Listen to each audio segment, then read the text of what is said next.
Allah. Hello, Janam. How are you? We are fine. You look cold. Is it cold? Yes. It's raining or something? No, it's not raining. It is just cold. Yeah. Do you have a heater on or anything? Yes. Well, it's good to be warm, yeah? How's everything? It's good. Good, good.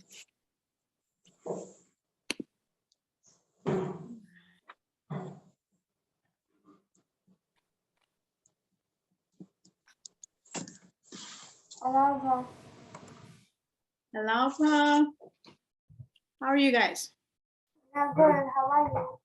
I'm good.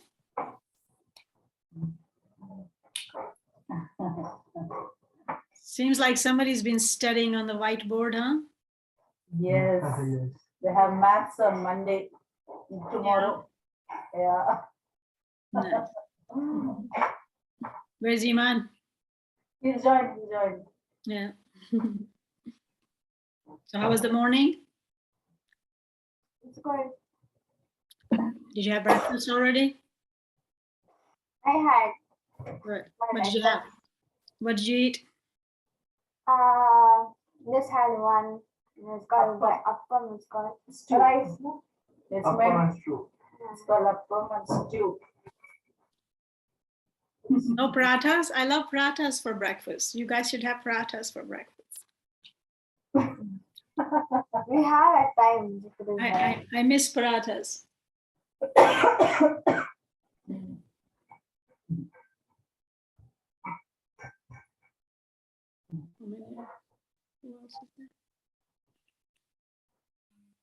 Oh, it's so cold.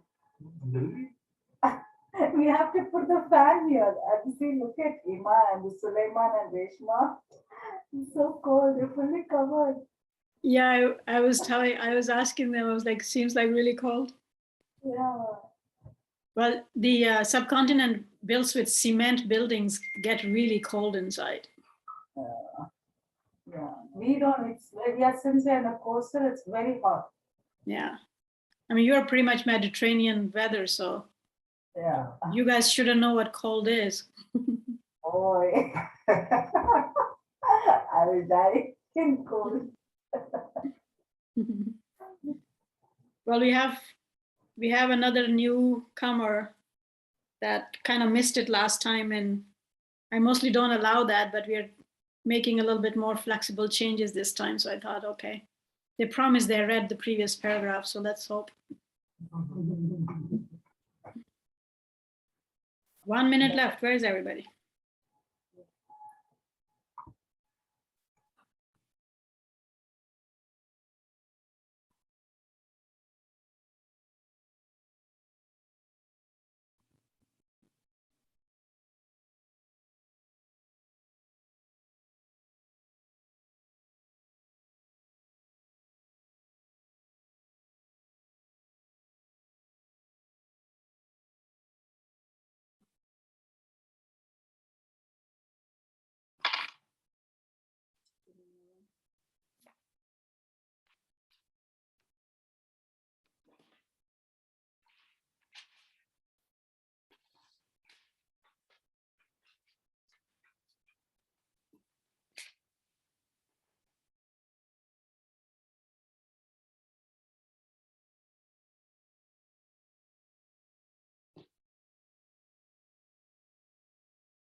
Good evening. How are you, hon?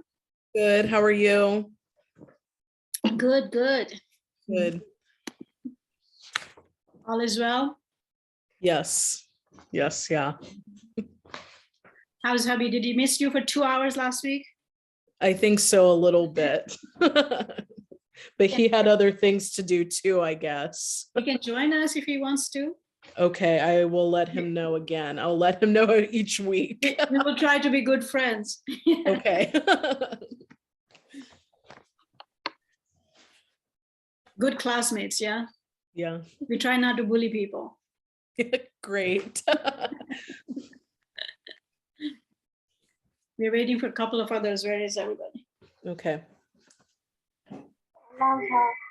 Hello. Hi, Iman. How are you, hon? I'm fine. How are Did you? you, did you finish your breakfast? No, Did you have another haircut? no. He just combed his hair today for a change. It looks different from last time. And I know you recently had haircut, so looks good. Thank you. You still look sleepy though. He spent 1 hour in the washroom. No, no, It's good. He God, just God loves cleanliness, Mama. no. So the more clean he is, the better he is. Yeah. Come That is on. the place where he dreams. Yo, leave my children alone. No. That is where he will take his book and read some stories there and have to bang the door.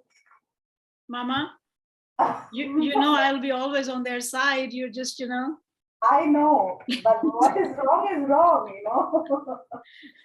leave my children alone. He's trying to be clean. Yeah.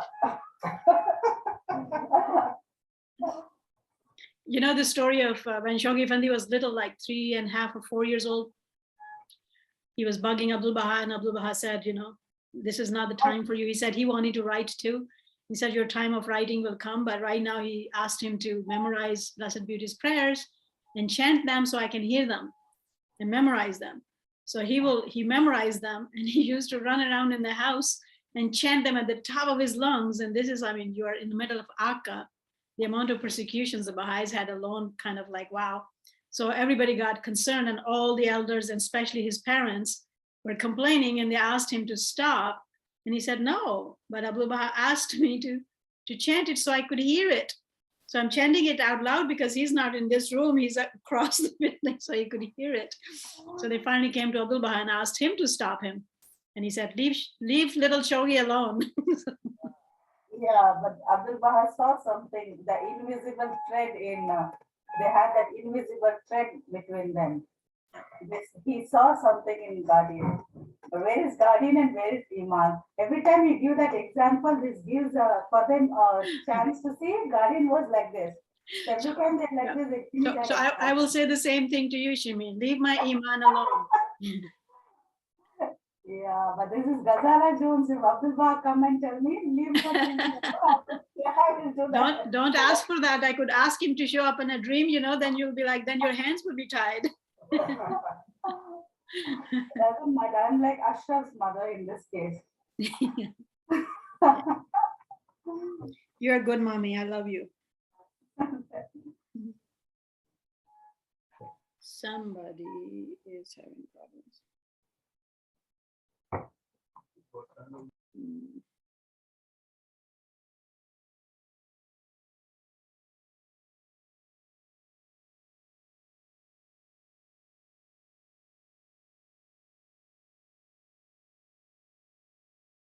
Where's Farzana? Did somebody text her? We are here. We are here. All right, I didn't see you, so I was waiting. Yeah, I didn't see that. Sorry. All right. Well. Wait. Yeah, I'm going to be a bit off screen. I'm feeling under the weather, so Okay. I'm in the corner. The kids will be on screen. All right. It's okay. You look pretty anyway. Somebody else is not, they're trying and they're not getting in, so I don't know what's going on. That's a cat, that's why she looks pretty. If it wasn't a cat, she wouldn't have looked pretty. Yeah.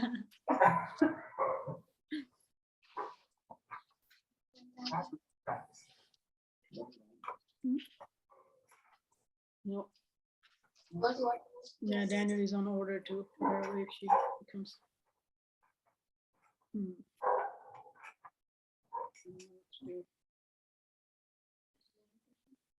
Yeah. I copied them the thing that everybody uses. Can you pull up the link from my email somewhere? Okay.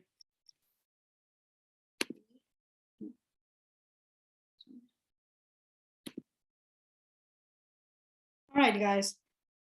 We are still trying to fix one of the friends, but it's been 7 minutes in, so let's start. Anyone who wants to recap what we did last time?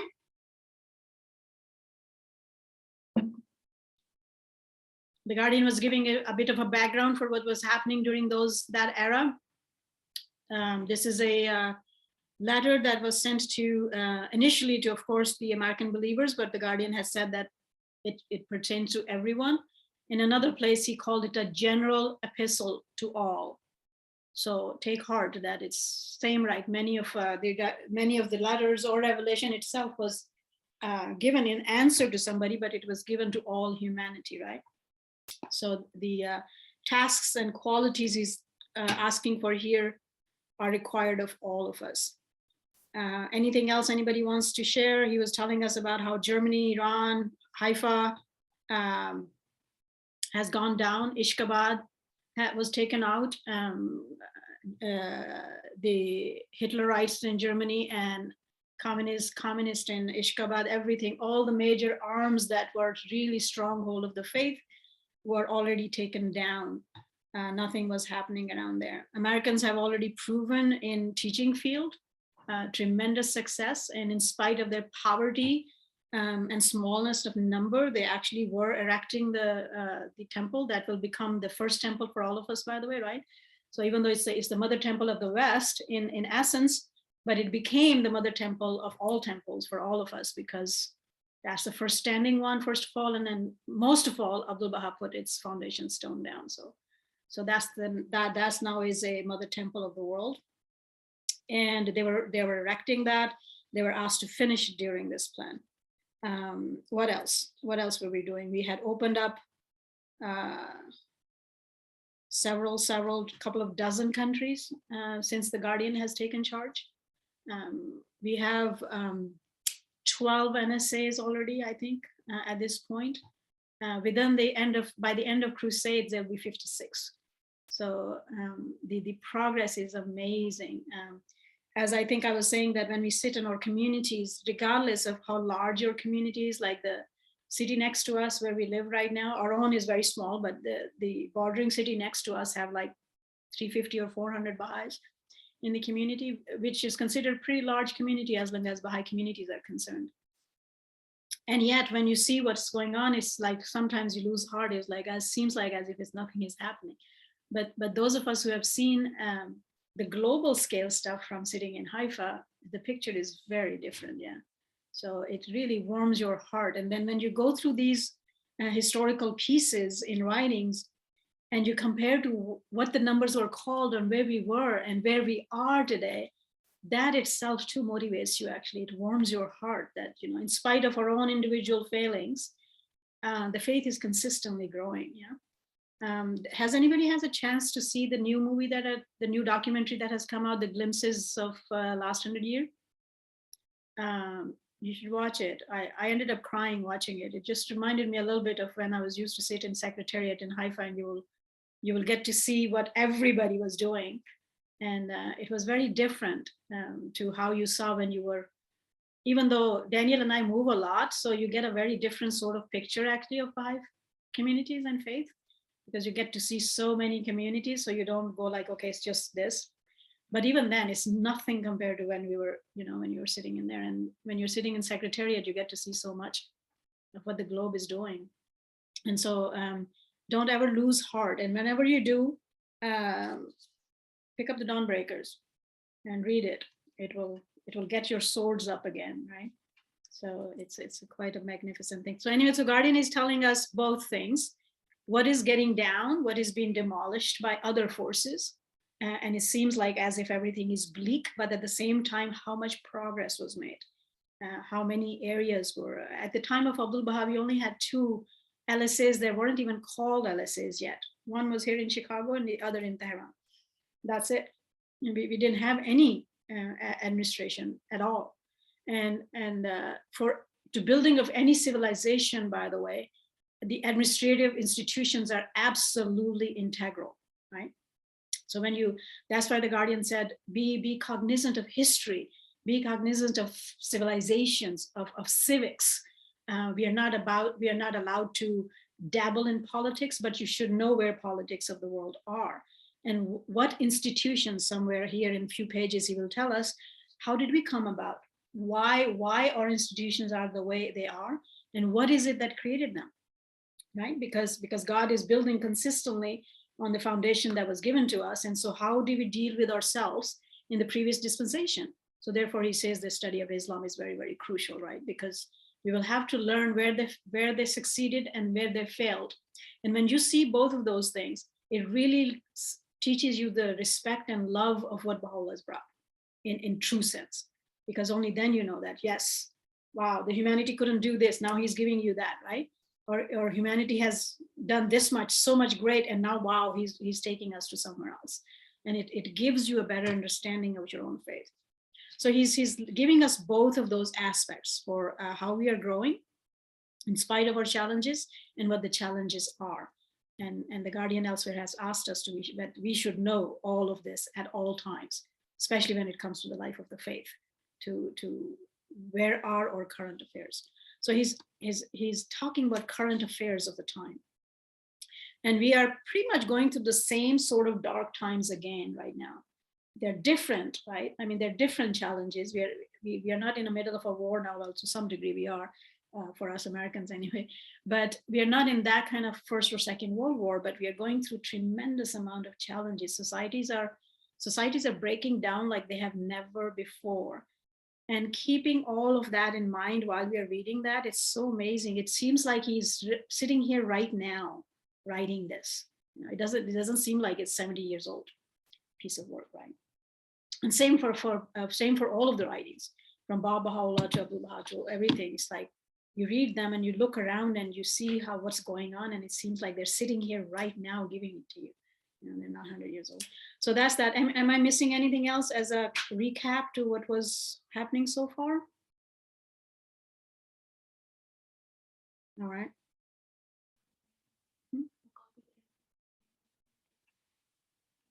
Just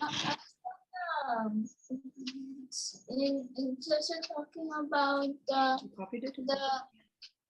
about black and white being the biggest issue in the world, and why did the Guardian pick America? Arihan, can you speak? Maybe your volume is quite low. Hold on, maybe mine is low. Okay, mine. Sorry, go ahead. How black and white is the biggest issue in the world, and why did the Guardian pick America? So very good. Yes. And if the whitest of the countries and the darkest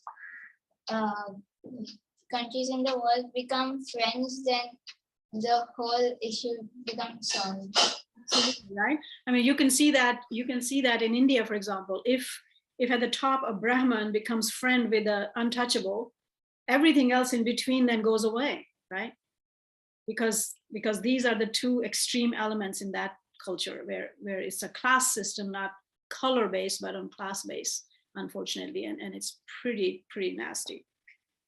So yes, very good to remember that. Mira, anybody else? Any other comments before we start reading? All right, so we actually already had read paragraphs 20, but I would like to start with that again because it's important. So who is the first? Who wants to go read? Wanna go first? All right, so Isha is gonna read. She's gonna start reading. She's gonna read, and then we'll go alphabetical after that. Go on. The crusade of greater magnitude. The virtual establishment of you need to mute her. The virtual establishment of the administrative order of their Can you guys hear her? Yes. the virtual establishment of the administrative order of their faith, the erection of its framework, the fashioning of its instruments, and the consolidation of its subsidiary institutions was the first task committed to their charge as an organized community called into by the will and under the instructions of Abdul Baha. Of this initial task, they have acquitted themselves with marvelous promptitude, fidelity, and vigor. No sooner had they created and correlated the various necessary agencies for the efficient conduct of any policy they might subsequently wish to initiate than they addressed themselves with equal zest and consecration to the next more arduous task of erecting the superstructure of an edifice, the cornerstone of which Abdul Baha himself had laid. And when that feat was achieved, this community, alive to the passionate pleas, exhortations, and promises recorded in the tablets of the divine plan, resolved to undertake yet another task, which in its scope and spiritual potentialities is sure to outshine any of the works they have already accomplished. Launching with the unquenchable enthusiasm and dauntless courage, the 7-year plan as the first and practical step towards the fulfillment of the mission prescribed in those epoch-making tablets, they entered with a spirit of renewed consecration upon their dual task, the consummation of which it is hoped will synchronize with the celebration of the centenary of the birth of the faith of Baha'u'llah. Well aware that every advance made in the external ornamentation of their majestic edifice would directly react on the progress of the teaching campaign initiated by them in both the northern and southern American continents, and realizing that every victory gained in the teaching field would, in its turn, facilitate the work and hasten the completion of their temple. They are now pressing on with courage and faith in their efforts to discharge, in both of its phases, their obligations under the plan they have dedicated themselves to execute. So again, as we're talking about at this point, because Ishkabad is already taken, so American Temple has already become the only temple we have, which is still under construction at the writing of this letter. Yeah. Today, we have all the continental temples in hand. All 8 of them are completed. The only one that is left in that row is the Haifa one, which we don't have, and 7 local ones, right? I think, how many of local ones are already complete? Anybody keeps tab on that? 4 or 5 for sure, or is all 7 done? I'm not too sure. We should check that and come back. Who wants to take that task? Iman, look into that and get back to us next time. The local ones, the local and national ones the House had declared a few years ago, how many of those are completed, right? So from 1 to at least 12 to 13 we have now. All right. Next, Ariana. It's actually Alicia's turn. Oh, yes. We have a different list now. Thank you, Carmel.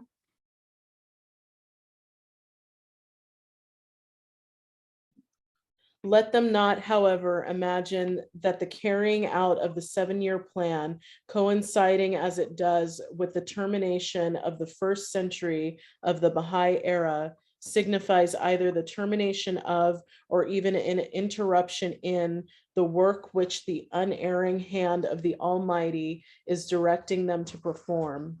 The opening of the 2nd century of the Baha'i era must needs disclose greater vistas, usher in further stages, and witness the initiation of plans more far-reaching than any as yet conceived. The plan on which is now focused the attention, the aspirations, and the resources of the entire community of the American believers should be viewed as a mere beginning, as a trial of strength, a stepping stone to a crusade of still greater magnitude. If the duties and responsibilities with which the author of the divine plan has invested them are to be honorably and entirely fulfilled. So you will see this then and now, it still is the same thing, right? We are more than maybe tripled in numbers, personally, Baha'is wise, as Baha'is people, and everything else that we've built, right? And yet it's like a speck on this globe still. So no matter how farther we go, there is so much far to go. And but these things, when you built on them, they give you a courage and a vision that this can be done.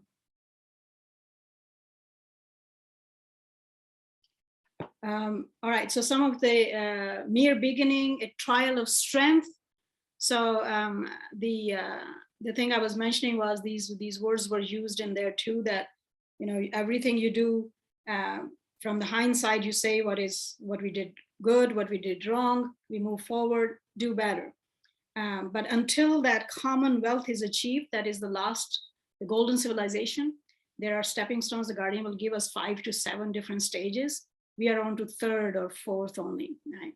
And so until that golden civilization is achieved, the magnitude of work is larger and larger. But our strength and numbers are larger and larger too. When you just see the photos of Holy Land, of the where there's a photo taken from behind, Abdul Baha is walking towards the shrine, and it's all just dust.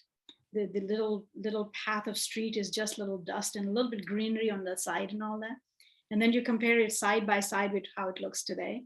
The magnitude of progress and success is just amazing. So stepping stones, everything we do are stepping stones, because until the whole globe is enveloped under this system and becomes a golden civilization, we're not done. And then maybe we can rest. Those who are in future generation at that time can rest and enjoy what is happening. All right, next. For the consummation of the present plan can result in no more than the formation of at least one center in each of the republics of the Western Hemisphere. So this is new work now. The Guardian had already given them the 3 tasks that we talked about in last paragraph. Now he's saying that even though the plan was already in and they have done a 1-year thing, they have 6 years left, and they've been added to that, one center in each of the republics of the Western Hemisphere. At that time, there were about 20 countries in the South America. Now, remember, those of you who are young and maybe we don't look at history prior to Second World War. Prior to Second World War, the number of countries were less than half of what we have today, because there were 2-3 major empires. So all of those were their territories, most of them. That got divided. Like, for example, Iraq, Jordan, these they were not countries before that. They were under Turkish Empire, right? And so forth and so on. So like there was an Indian empire. So the India, Pakistan, Bangladesh, all of these were as one country, not 3, and so forth and so on. So after Second World War, the numbers of individual countries had risen to quite a magnitude. Go on. Whereas the duties prescribed in those tablets call for a wider diffusion and imply the scattering of a far greater and more respective number of the members of the North American Baha'i community over the entire surface of the New World. It is the undoubted mission of the American believers, therefore, to carry forward into the 2nd century the glorious work initiated in the closing years of the first. Not until they have played their part in guiding the activities of these isolated and newly fledged centers, and in fostering their capacity to initiate in their turn institutions, both local and national, modeled on their own, can they be satisfied to have adequately discharged their immediate obligations under Abdul Baha's divinely revealed plan? So every state has to have local assemblies, and every country in the South America has to have assemblies. And here is another portion that we should take some lessons from. Guardian had always laid down, well, it was always laid down from Baha'u'llah, and he's properly explained it to us what these things mean, is that when you teach somebody until they become independent, now they feel faith belongs to them individually. Because when you first start on that, even when you're children and you're born in Baha'i families, to some degree you kind of see it, okay, it's your parents are teaching you the faith. It's your parents' faith. They're trying to teach you, they're trying to get you good in that. So God has made a duty that by the time you turn 15, you must decide to own it. Yeah. So at that point, when you're supposed to, it's your obligation to actually decide if you actually want to be Baha'i, then you own it at that point, right? So same is true for when you teach somebody the faith and they're becoming Baha'is, right? And that's why Abdul Baha has given you a duty of what? Each one teach one per year is the thing. And it takes about a year of deepening somebody, where if you are doing properly, right? And Guardian will lay down those paths here. For what are the prerequisites? What do we study together? How do we work together? What is it that we need to change in ourselves to actually show that we are a Baha'i now, right? Because it's not just a name. And until that person, and if you had persons and community, now that let's say you have established an LSA, until they're actually independently functioning and they own the faith, your job is not done. Yeah. And that's why Abdul Baha has called it our spiritual children. When you teach people, they're your spiritual children. So you don't give birth to a child and say, you go feed yourself. Yeah. It's a long journey. You have to hold their hands and you have to do things for them until they're independent. So, and that is in this paragraph, that until when they bring about a center, until they have made them stand up on their feet, they have made them as a grown-up entity that owns the faith and can now on its own accord work. And what makes us work on our own accord? When we get deepened, by the way, there is no other way, right? We are not here because our names are whatever, but we are here because of Baha'u'llah's writings. And if you don't know how to build the world on his writings, then we are not doing our job. Yeah. Next.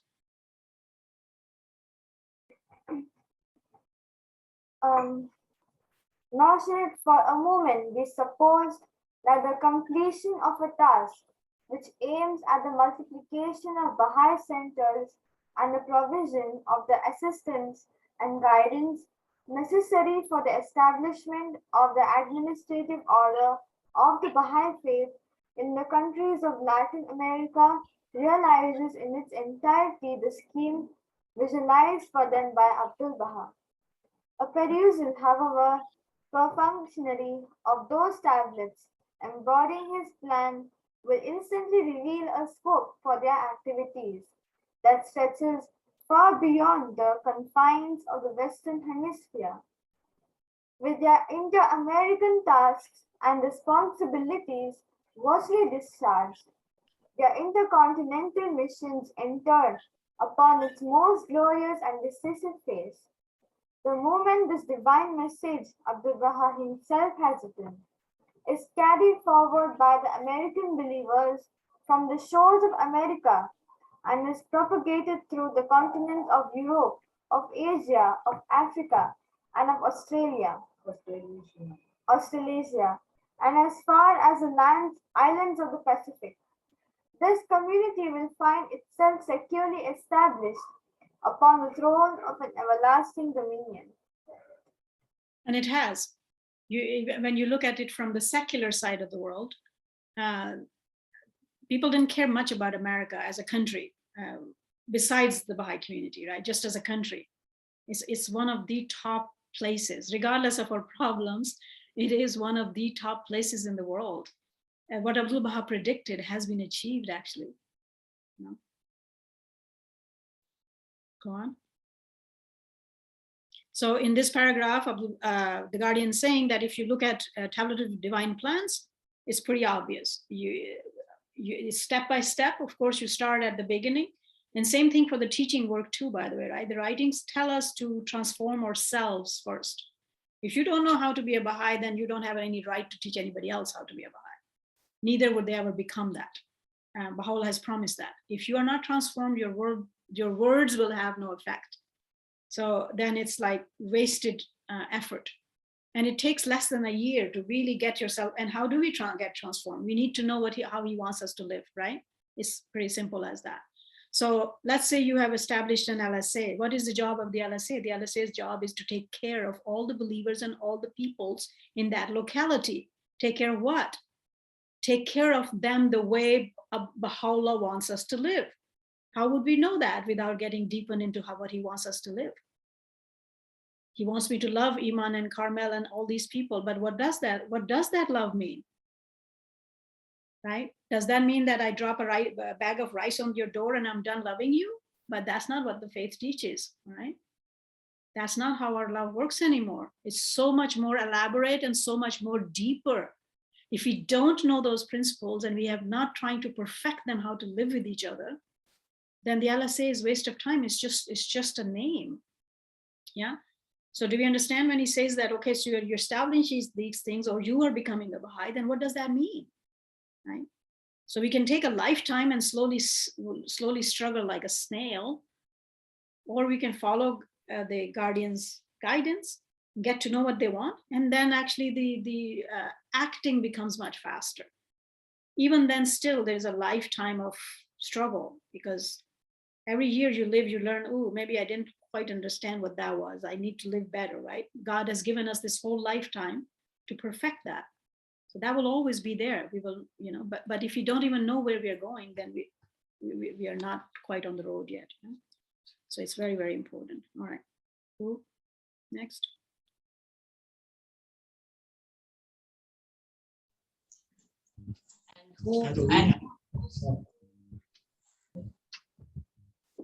And who knows but that when this colossal task has been accomplished, a still more superb mission, incomparable in splendor and foreordained for them by Baha'u'llah, may not be foreordained for them by Baha'u'llah. The glories of such a mission are of such dazzling splendor, the circumstances attending it so remote, and the contemporary events with the culmination of which it is so closely knit in such a state of flux that it would be premature to attempt at the present time any accurate delineation of its features. Suffice it to say that out of the turmoil and tribulation of these latter years, these are references to Old Testament's prophecies, right? Opportunities undreamt of will be born, and circumstances unpredictable created that will enable, nay, impel the victorious prosecutors of Abdul Baha's plan to add through the part they will play in the unrolling of the New World Order, fresh laurels to the crown of their servitude to the threshold of Baha'u'llah. Indeed. Yeah. So he's warning us. He's like, much more work is coming your way. The possibilities of the future. It's my turn, yeah?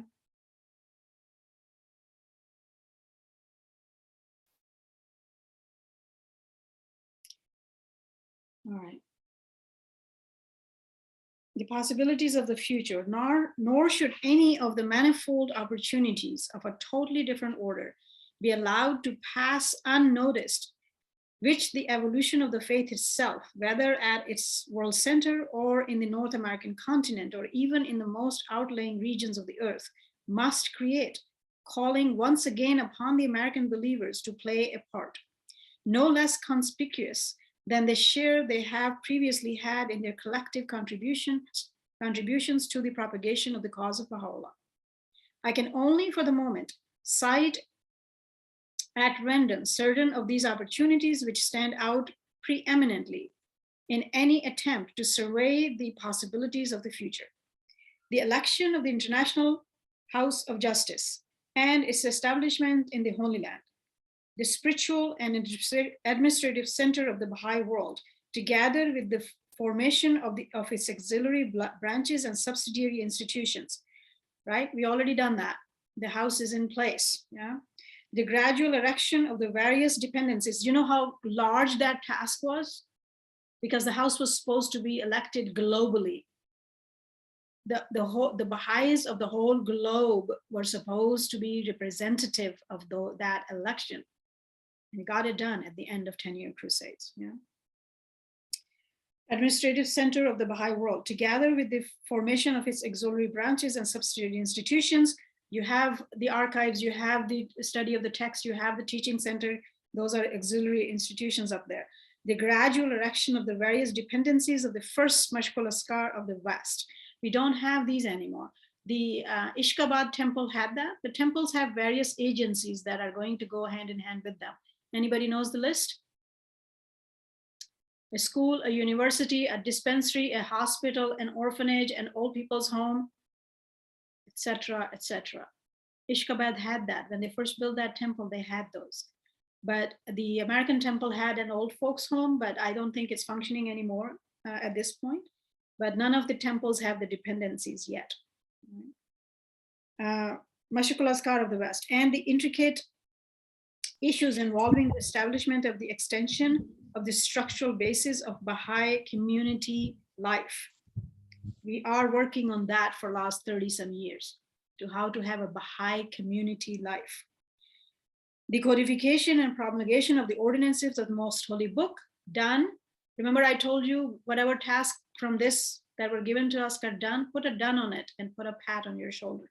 The Akdas was published in 1992 at the centenary of Baha'u'llah's passing.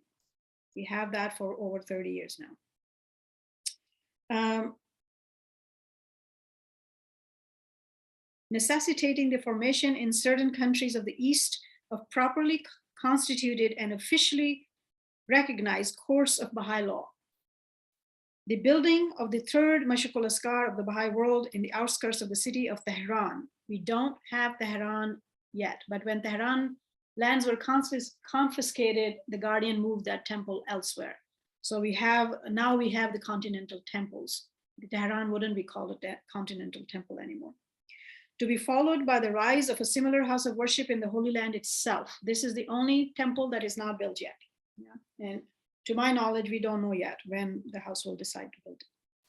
The deliverance of Baha'i communities from the fetters of religious orthodoxy in such Islamic countries as Persia, Iraq, and Egypt.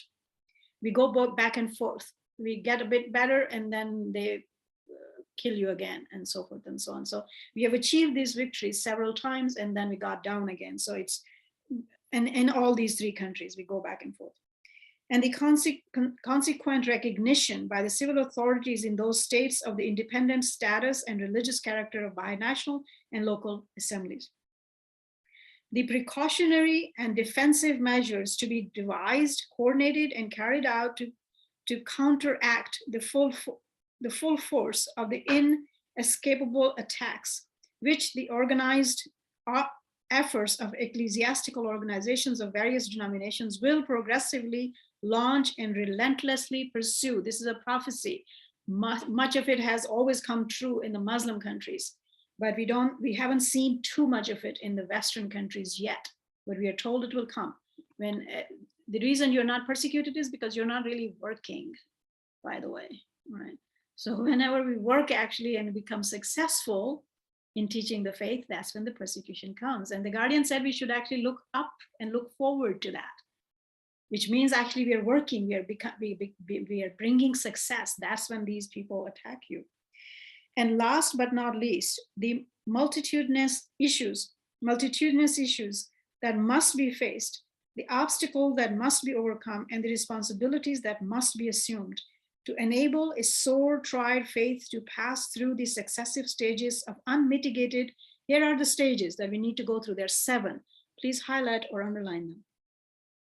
So it is to unmitigated obscurity. We have achieved that, of active repression and of complete emancipation. We have that in most of the world, right? The state has been completed by the faith, leading in turn to its being acknowledged as an independent faith, done, enjoying the status of full equality with its sister religions, to be followed by its established and recognition of a state religion. We are a sister religion now in most of the West and most of the countries. Some we still don't. We don't have that acknowledgement, but we are not a state religion yet. So anything before state religion, we have accomplished, by the way, right? So even persecution, as I said, majorly it happens in Iran. And if you see the magnitude of it, it's almost nothing compared to what happens in Iran, in Iraq and Egypt. But we do have persecution in those three consistently, but it goes back and forth. We win it, we don't win it, we go back and forth. So that's a fluctuating sort of state, but we have it achieved several times. All right, so we are not a state religion anywhere. That would be the next stage, right? Which in turn must give way to its assumption of the rights and prerogatives associated with the Baha'i state, right? These are two different sort of ranks among countries.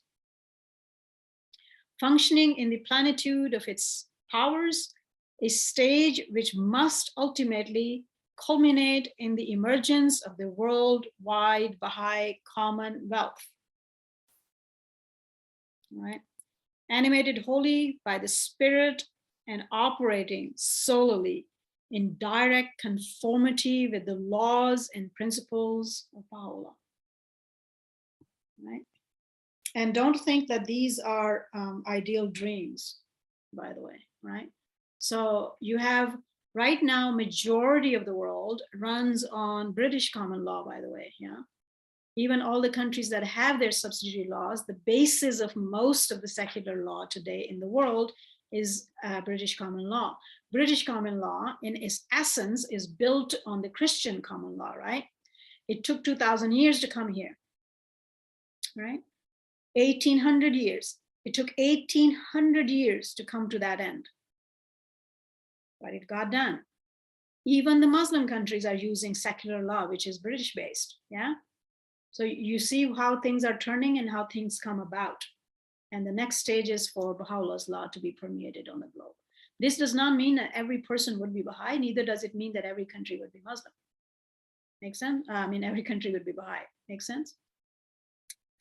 But the globe will run on Baha'u'llah's law and principles. It will come. All right. And it can come faster if we teach better, by the way.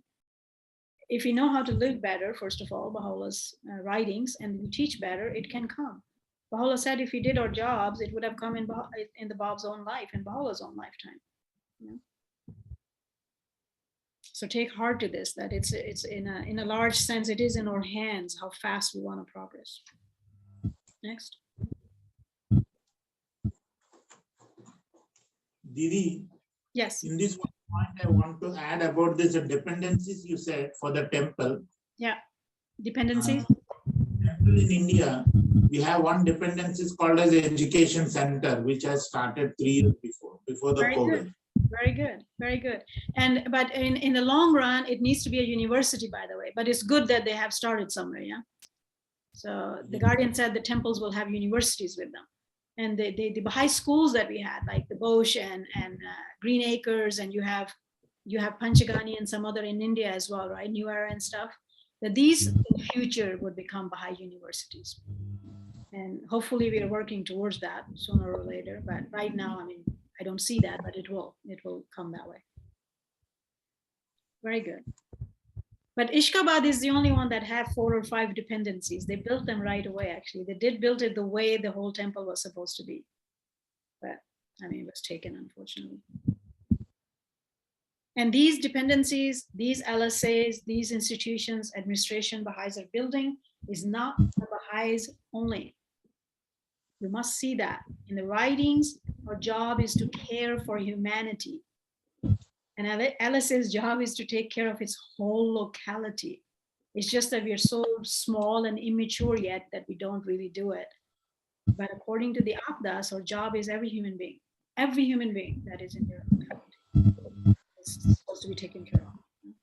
All right. But still, we are hopeful that in every Mashkul Ashkar, Yeah. the place is so huge around.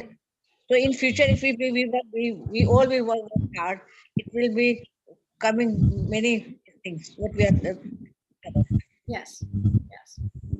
And you see because the more people are living it, the more people are trying to live Baha'u'llah's writings and instructions, the closer we come to that end. Makes sense? All right. What's The next? challenge of these opportunities, the American believers, I feel confident, will, in addition to their answer to the teachings called voiced by Abdul Baha in his tablets, unestingly take up and will. Hesitatingly take up. The Guardian is promising on our behalf, right? I often remind when we were doing Kitab-e-Gan, I reminded ourselves many times how Baha'u'llah very proudly says that those who love me, those who love him, will give 10,000 lives for him. Yeah. He thinks that when our love should be at that level, it ashames me every time I read that. I was like, I ask myself, would you give 10,000 lives for him? Right? So the Guardian here is doing the similar thing. He's saying they will unhesitatingly take it up. They will take up this work and will do it. Yeah, go on. And will with their traditional fearlessness, tenacity and efficiency. Here are some qualities. Please underline and take list of these. Unhesitatingly take up what is being given to us with their traditional fearlessness, tenacity, and efficiency. Efficiency was one of the very dear characteristics of the Guardian. He speaks about that so often. So respond to it as to confirm before all the world their title and rank as the champion builders of the mightiest institutions of the faith of Baha'u'llah.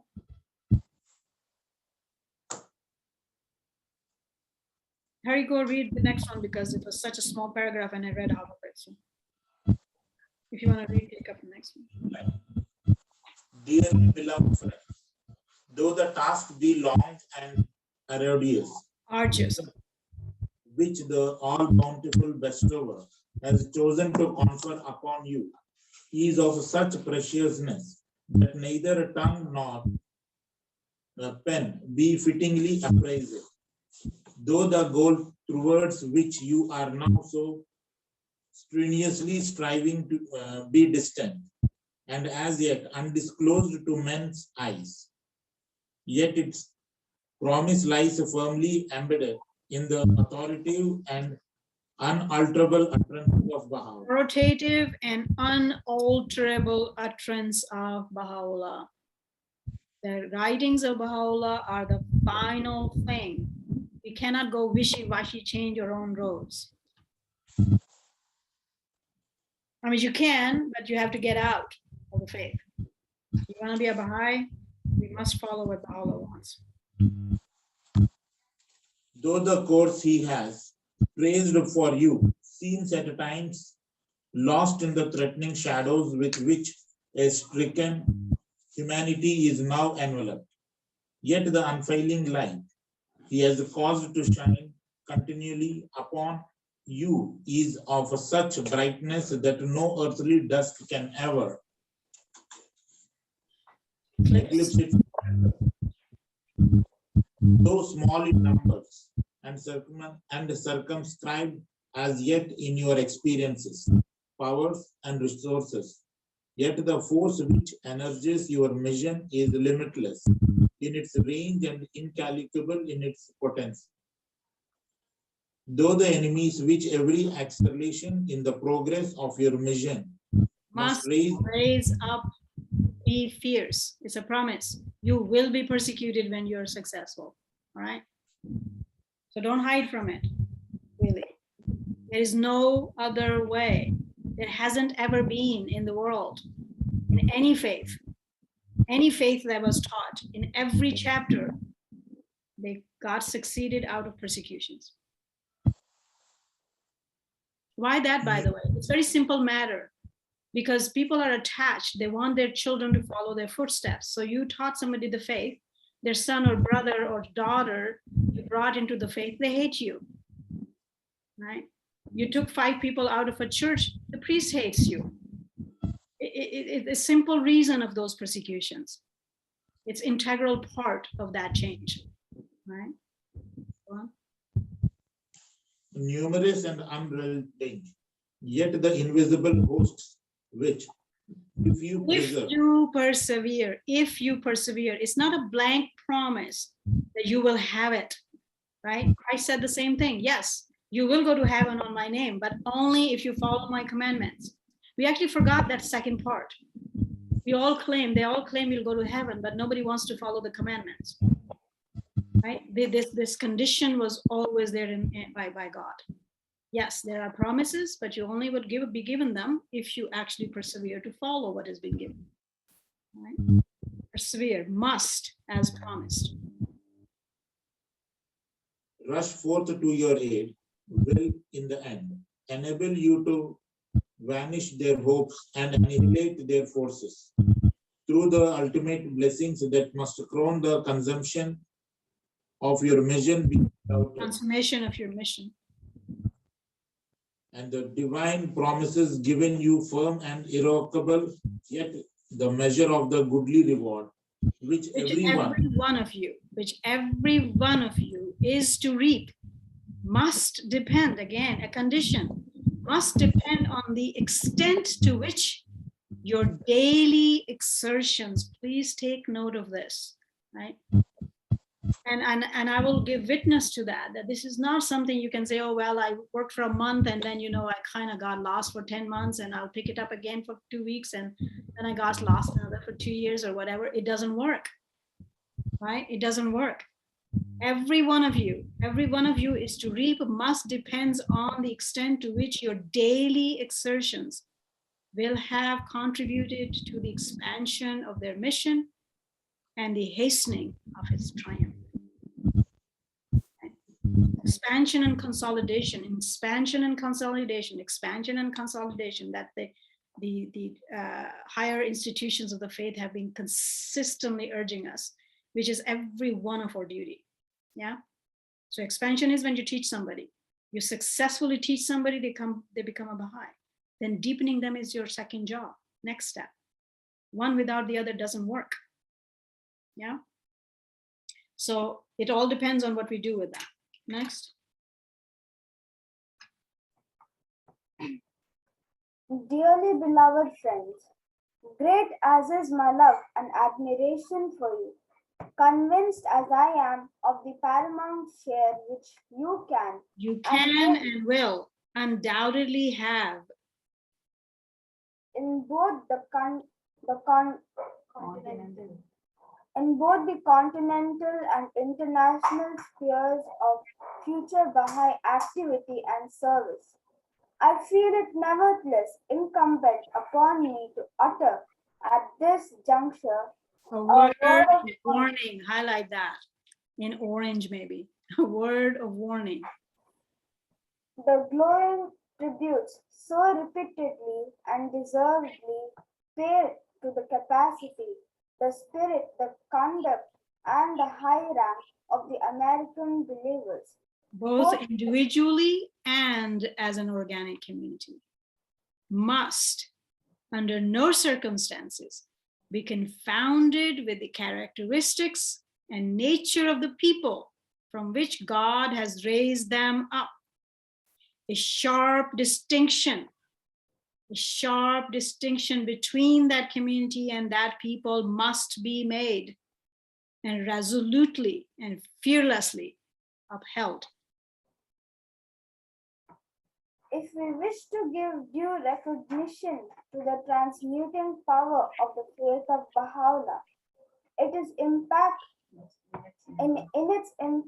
on the lives and standards of those who have chosen to enlist, right? That's why even you being raised in Baha'i families is your duty to choose at age 15. So you can own it and then be made responsible for it, right? It's a mighty thing to do. And for that, God is very, very generous. And he said, I won't burden you unless you choose it. So choose it carefully. Yeah.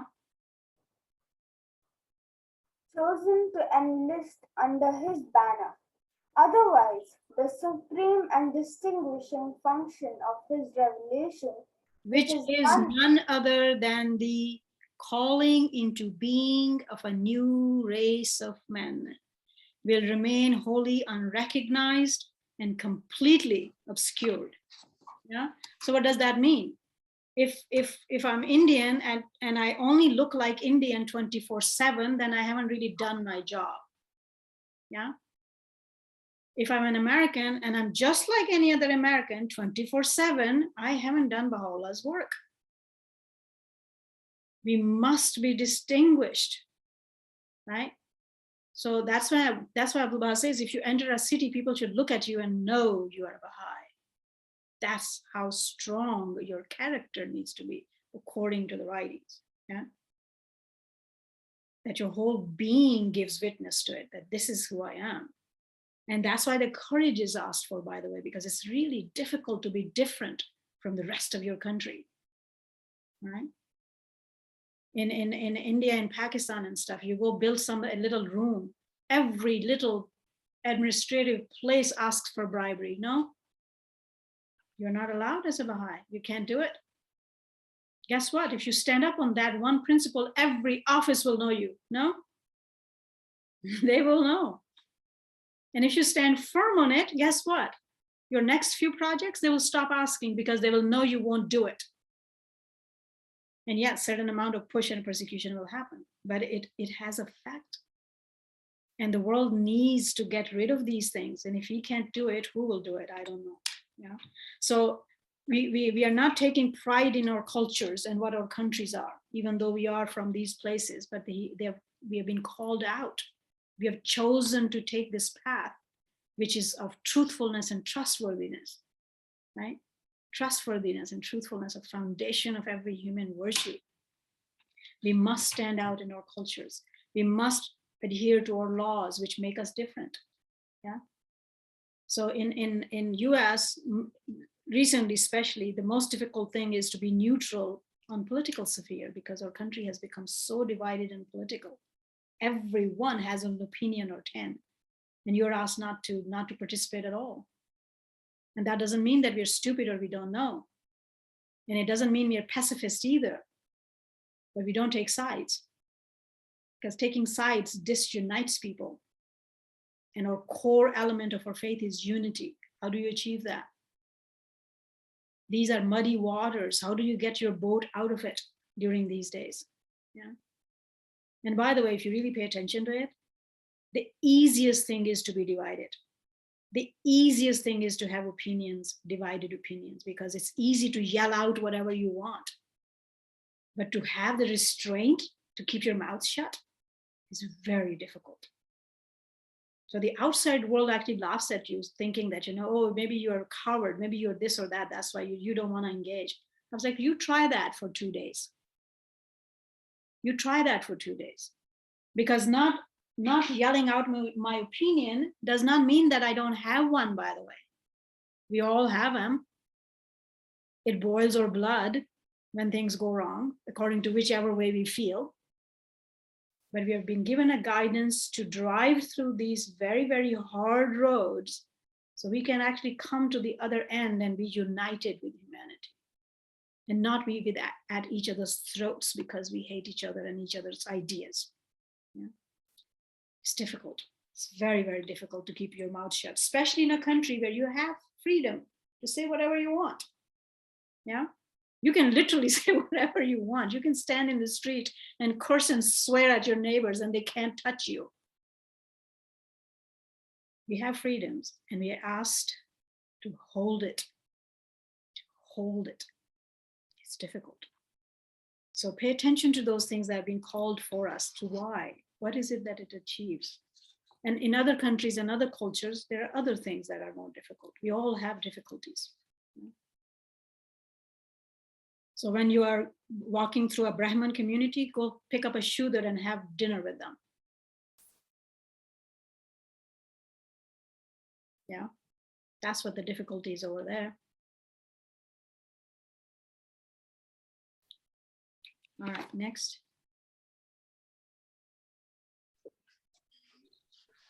How often the supreme function of his revelation? How often have the prophets of God, not accepting Exempting Baha'u'llah himself, chosen to appear and deliver their message in countries and amidst peoples and races at the time when they were either fast declining or had already touched the lowest depths of moral and spiritual degradation. the appalling misery and wretchedness to which the Israelites had sunk under the debasing and Excuse me, some voice is coming, my dear. Sorry? Some device nearby. Some voice is coming from Mira's side. Oh,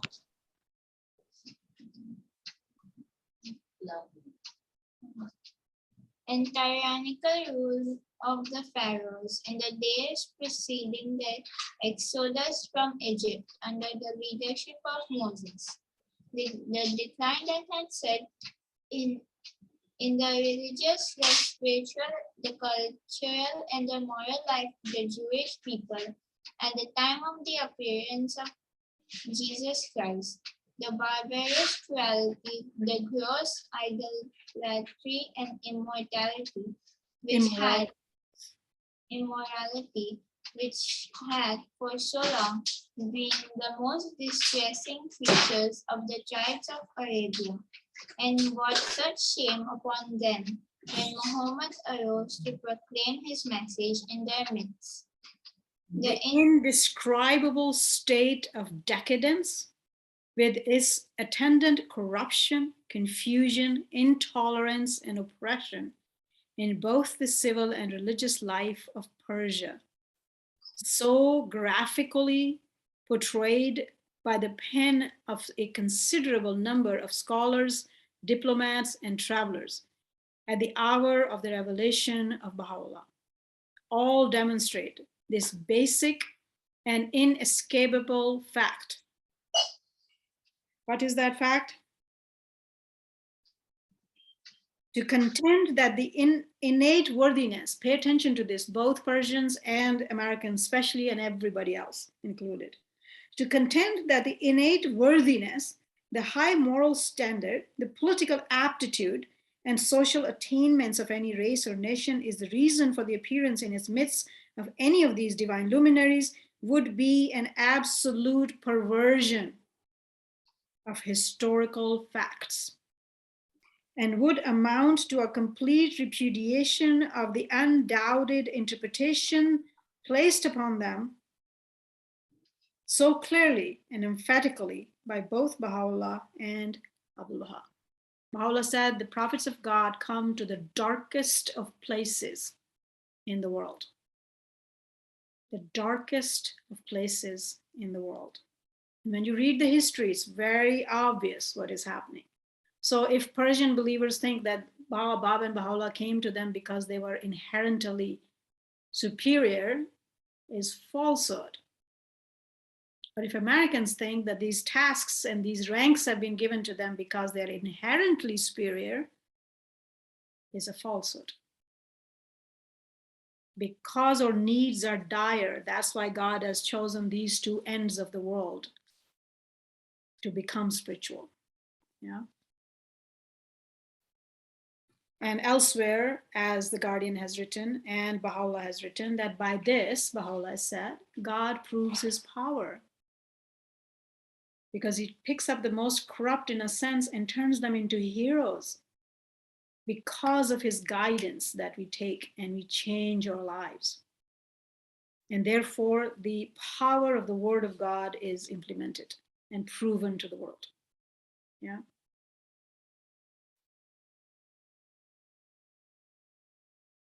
So how great. Any questions or comments on that? It's a very powerful paragraph. And because in our communities, we do have these talks. So always remember where the real answer is. How great then? Must be In, a challenge to those who belonging to such races and nations. Zara, in the last time I put a message, a note saying ego check on paragraph 29. Yeah. Yeah. It's we have to check our ego. Yeah. That's what I finished explanation on it. Yeah. You see, Baha'u'llah has called us, what is the best beloved things in his sight? Humility. Justice. Justice. Justice. Yeah. The best beloved but the best beloved thing in God's sight is justice. And he says, be fair-minded about all things. If you are fair-minded about all things, you will always see the truth and accept it. Yeah. And that's how we need to be about ourselves or persons or individuals or communities or countries and the state of the globe. Right. Go on, Farzana. How great then must be the challenge to those who, belonging to such races and nations, and having responded to the call which these prophets have raised, to unreservedly recognize and courageously testify to this indubitable truth, that not by reason of any racial superiority, political capacity, or spiritual virtue, which a race or nation might possess, but rather as a direct consequence of the direct consequence of his crying needs. Crying needs, its lamentable degeneracy and irremediable perversity has the prophet of God chosen to appear in its midst. Without the messenger of God, they could not have been turned around. and with it as a lever has lifted the entire human race to a higher raised to a higher and nobler plane of life and conduct. For it is precisely under such circumstances and by such means that the prophets have, from time immemorial, chosen and were able to demonstrate the redemptive power to raise from the depths of abasement and of misery the people of their own race and nation, empowering them to transmit in turn to other races and nations the saving grace and the energizing influence of their revelation.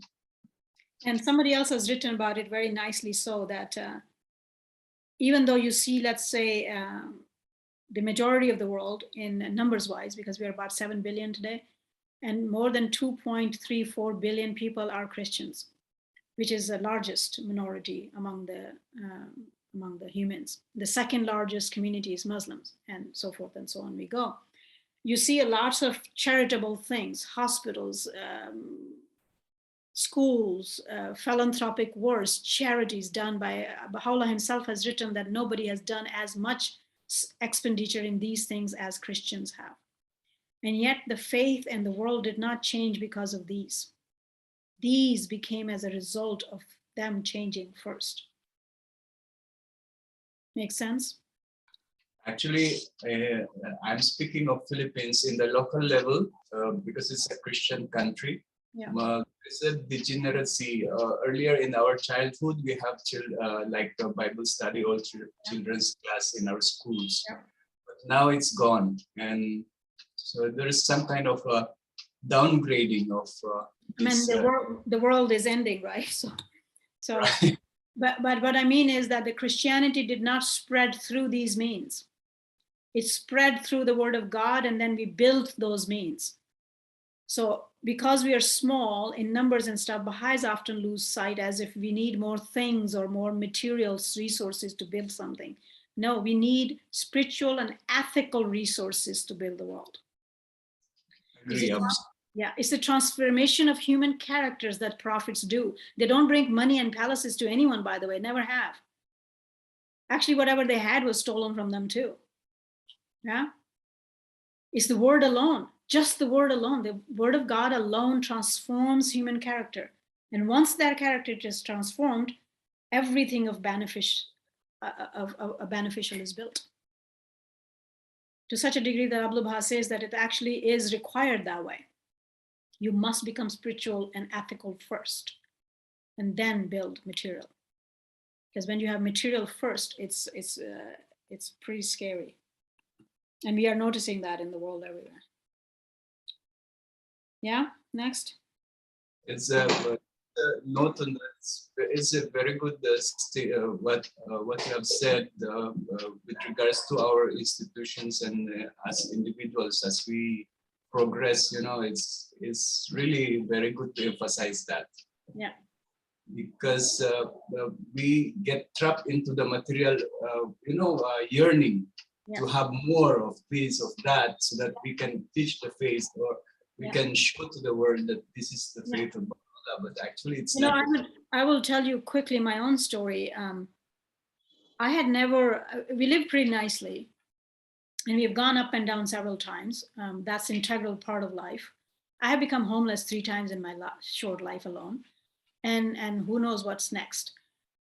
However, since I've become a Baha'i, I have noticed this thing that you get up and you start serving. And whenever your capacity reaches where you need next level of resources, they're given you.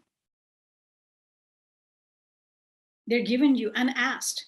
It's uncanny when you look back to say, like, I've never desired to have material sort of resources. I mean, I don't want to be in the streets either, but, basic comforts of life and stuff like that's good enough. I have enough education to work for that, but never have asked for whatever. And the moment your capacity to serve has risen, he has immediately risen the resources, the material resources, unasked. I can't explain it. It's just amazing. It's amazing stuff. And you see, in a small way, I can relate to that, and I cannot also explain it. Yeah, it's always been that way. And so focus on serving him. Even if you are in a tent, the rest will come. It's just a side benefit of things. Yeah. Same thing I tell those who are young now and embarking on life for education too. Get educated because you want to serve your life and humanity and do something with your talents God has given you. And be really good at it, as the Bab says. Whatever you do, do to the excellent level. Everything else is a side benefit. It would come. The money and resources comes when you do things right. And yes, there will be hardships in between, but who cares? And even if you became a king or queen today, by the way, resources wise, it could be all taken tomorrow. There's no guarantees in life. So it's not like when we actually desire those things that they're actually permanent.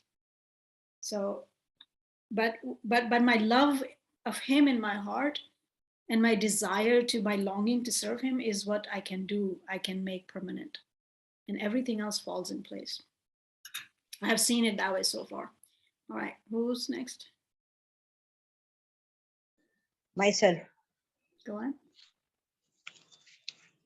In the light of this fundamental principle, it should always be borne in mind, highlight this please, nor can be sufficiently emphasized that the primary reason why the Baha'u'llah chose to appear in Persia and to make it the first repository of their revelation was because of all the people and nations of the civilized world that race and nation had, as so often depicted by Abdu'l-Baha, sunk.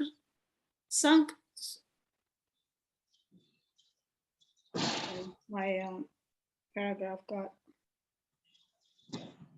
sunk to such a ignominious depths. Yes, sunk to such ignominious depths and manifested so great a perversity as to find no parallel among its contemporaries.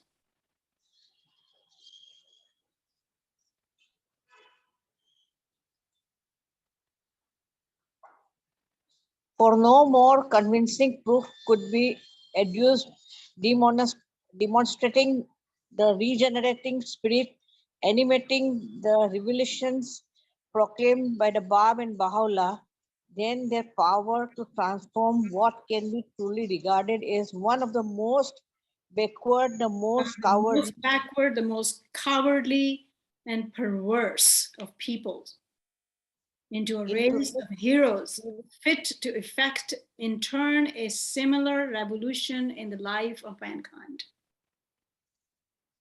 to have appeared among the race or nation which by its in Intrinsic worth. intrinsic worth and high attainments seem to warrant the inestimable privilege of being made the receptacle of such a revelation would in the eyes of an unbelieving world greatly reduce the efficacy of that message and detract from the self-sufficiency of its omnipotent power. The contrast so strikingly presented in the pages of Nabil's narrative between the heroism that, immortalized the life and deeds of the dawnbreakers and the degeneracy and cowardice of their defamers and persecutors in itself a most impressive testimony to the truth of the message of him who had instilled such a spirit into the breast of his disciples. For any believer of that race to maintain that the excellence of his country and the innate nobility of its people were fundamental reason for its being singled out as the primary receptacle of the revelation of the Bab and Baha'u'llah would be untenable, untenable in the face of the overwhelming evidence afforded so convincingly by that narrative. Yep. So if we still kind of majorly profess and have those qualities of darkness inside ourselves or for those cultures, then we have not done the work of Baha'u'llah. If we are living the same kind of life our fellow Americans do, and yes, our fellow Americans have some great things. Those are not what we are pointing finger at. We're pointing finger at the bad ones. And if we ourselves cannot get rid of that, then we have not done any work of Baha'u'llah. Go on. Who's next? To a lesser degree, this principle must of necessity apply to the country which has vindicated its right to be regarded as the cradle of the world order of Baha'u'llah. So we're talking about America, but to a lesser degree. So thanks to the Guardian, he's saying we're not as dark as Persia was, but to the same principle, he called some latent corruption among us that God has chosen us to become spiritual leaders of the world. So great functions on noble role can be regarded as no less inferior to the part played by those immortal souls who, through their sublime renunciation and unparalleled have been responsible for the birth of faith itself. Let not, therefore, those who are to participate so predominantly in the birth of the world civilization, which is the direct offspring of their faith. Imagine for a moment that for some mysterious purpose or by any reason of inherent excellence or special merit, Baha'u'llah has chosen to confer upon their country and people so great and lasting a distinction. It is precisely by the reason of the patent evils, which notwithstanding its other admittedly great characteristics and achievements, an excessive, and he's going to tell us what those evils are, right? Okay, pick up your pens. An excessive and binding materialism has unfortunately engendered within it that the author of their faith and the center of his covenant have singled it out to become the standard bearer of the new world order.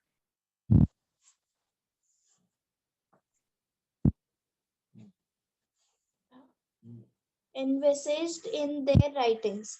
It is by such means as this that Baha'u'llah can best demonstrate to a headless generation his almighty power to raise up from the very midst of a people immersed in a Materialism, a prey to one of the most virulent and long-standing forms of racial prejudice, and notorious for its political corruption, lawlessness, and laxity in moral standards.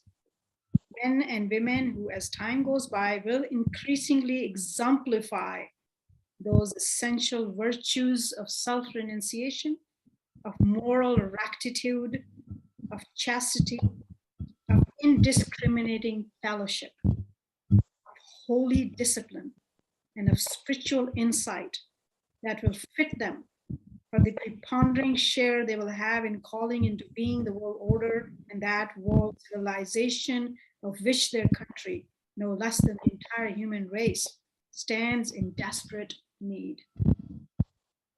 Let's stop here a little bit and analyze a few of these things he's saying.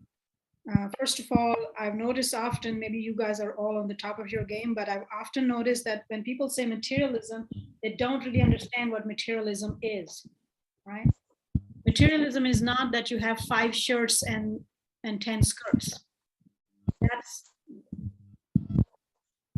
you have more things. That's not what materialism is, right? Materialism is a philosophy, which means which denies the life of eternity of the soul. It has its outcomes, of course, which then becomes in oppression and injustice. Because if all you have is this life, and once you're dead, and you don't care what happens next, then why bother, right? Think about this deeply, right? Because if you don't keep in vision every day of your life that you are here just for a very short time to develop your spiritual qualities, which are your arms and legs and eyes and ears, and that you will use for eternity, and there are repercussions for that, then nothing matters. If you don't believe that, then this life and whatever you do here does not matter. A good person dies and ends here, and a bad person dies and ends here, and being good is more difficult. What would you choose? What would you choose? If that life of eternity is in front of you every day, then nothing else matters here, by the way. You don't run after gathering stuff. And gathering stuff is not abhorred, by the way. If it's done, if it's gathered by right means and is gathered to serve yourself, your family, and humanity, then prosperity is asked for by God. Yeah, He wants us all to be prosper. The faith itself promotes that. What God is calling for is to not run after those as is the end goal. The end goal of my life is not to have a better car or a better house. It comes by, it comes by. The goal of my life is to please God and work on His word. And whatever that word asks me, do that. And that word actually does ask me to prosper myself and others. Spiritually first and then materially, right? Both those things are allowed and asked for. But what is my end goal? What is the goal of my life is the problem here. And societies have fallen this into it at the end of every single dispensation. We stopped caring about our life of eternity. We don't really think about it even. Our societies are such that if you say, I'm not afraid of death, they stop you right away. And they say, don't talk about death. Don't talk about death. And yet every scripture has asked you to think about death consistently.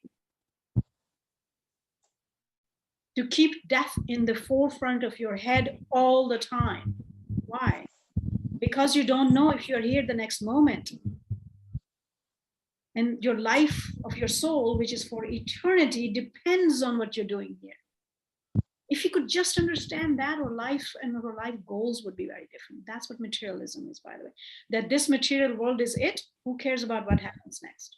Make sense? Even though every faith has taught that it's all that matters is your soul. Everything else is secondary. But we take our body as first and sacrifice our souls instead. When we do that, everything is sacrificed. Ourselves, others, and our eternity. Make sense? That's what materialistic philosophy is. That's what materialism is, that you don't have the faith in the life of your spirit, in the life of your soul. That's what you're here for. You're here for your soul, not for your body. Make sense? A very, very, very poor person who goes hungry every day can be at the top of his spirituality. The whole wealth in the world, if you don't care for what God wants, does not help you. Make sense?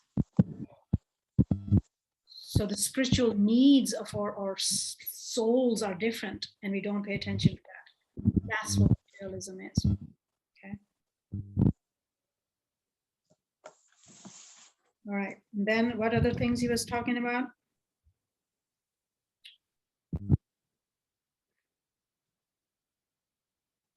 Theirs will be the duty of privilege in their capacity, first as the establisher of one of the most powerful pillars sustaining the edifice of the universal house of justice, and then as the champion builders of the new world order, of which the house is to be the nucleus and forerunner.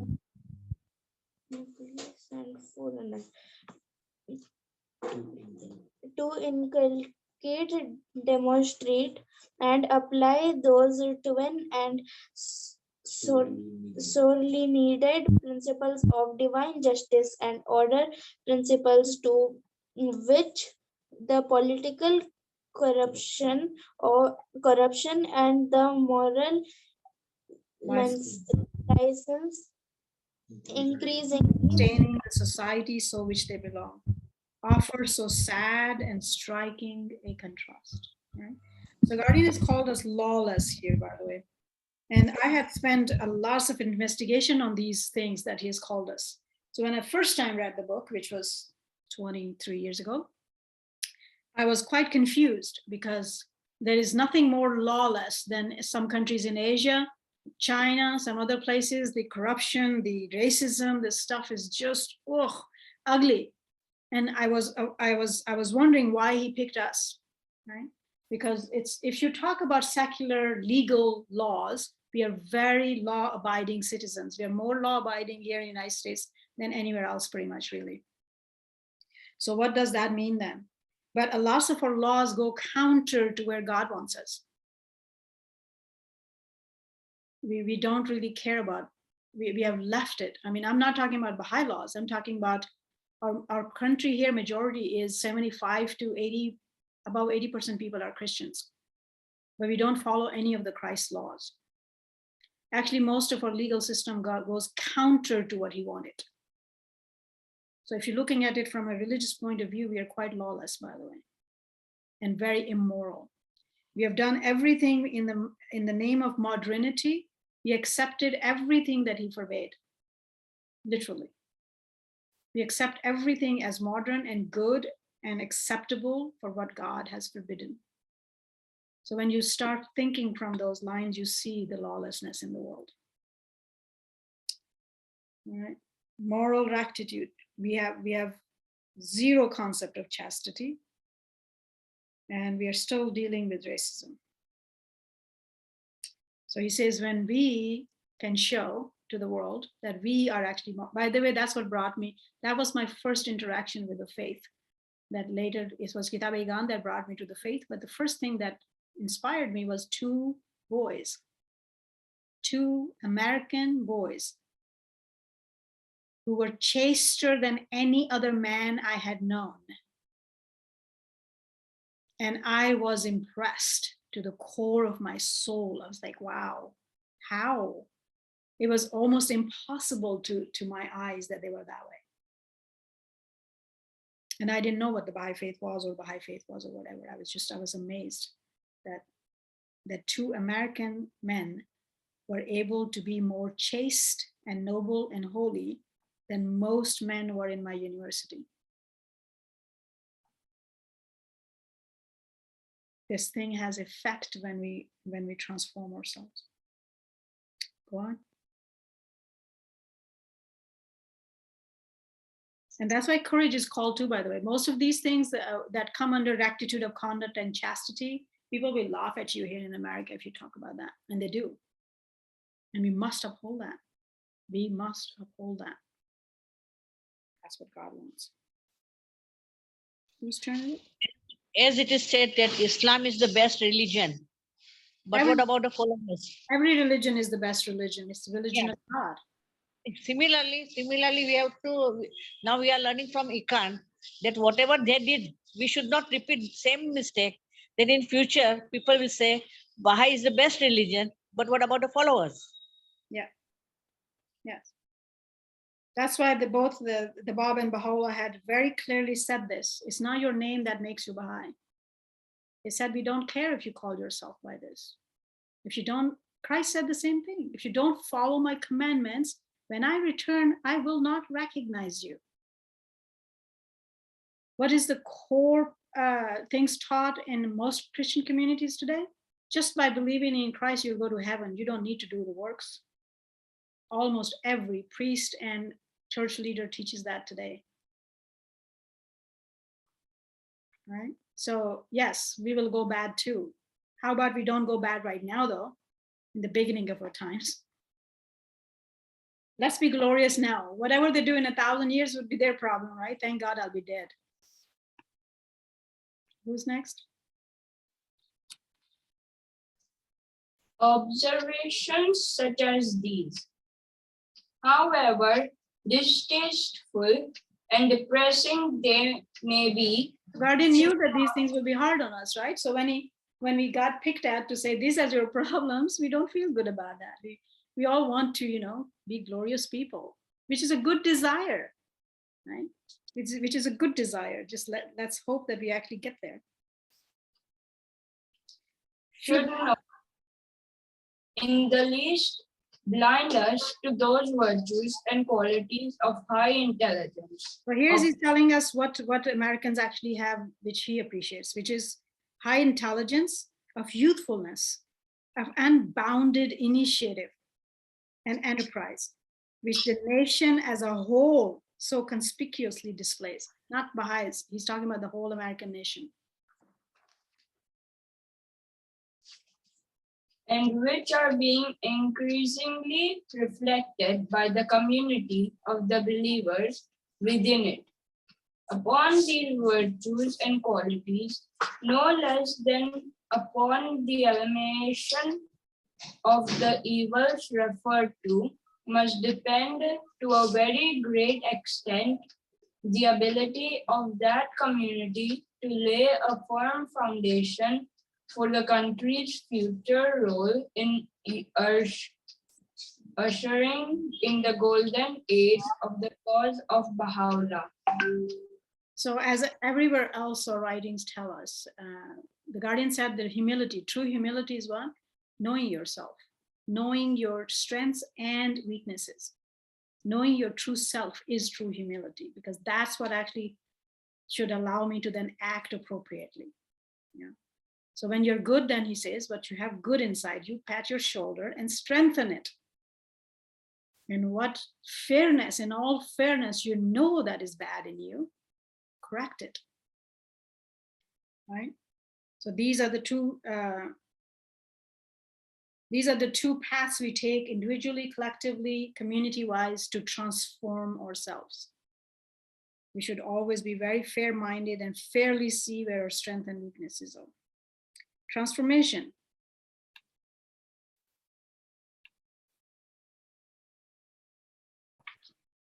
Go on. How staggering the responsibility. How great, therefore, how staggering the responsibility that must weigh upon the present generation of the American believers at this early stage in their spiritual and administrative evolution to weed out by every means in their power those false habits and tendencies which they have inherited from their own nation. So highlight these and pay attention, right? So we are going to look at this accordingly, because here, as I was saying, we are a perfect picture of our community. We are from different countries, different ages, different backgrounds and cultures, and therefore our challenges are different, right? Because we are to a large degree, we always tend to be product of our cultures. So our challenges are different. So look at your own habits and faults. Look at what's good and bad in you, and do a very fair analysis within yourself. Go on. Which they have inherited from their own nation, and to cultivate patiently and prayerfully. Patiently and prayerfully, which means what? You get acquaintance with the writings. You don't change overnight. Nobody does, right? So patiently and prayerfully. So when we kind of have lack of courage or strength, then ask God to be your strength, but try every day. You know? Those distinctive qualities and characteristics that are so indispensable to the effective participation in the great redemptive work of their faith. Incapable as yet, in view of the restricted size of the community and the limited influence it now wields of producing any marked effect on the great mass of their countrymen, let them focus their attention for the present on their own selves, their own selves, their own individual needs, their own personal deficiencies and weaknesses.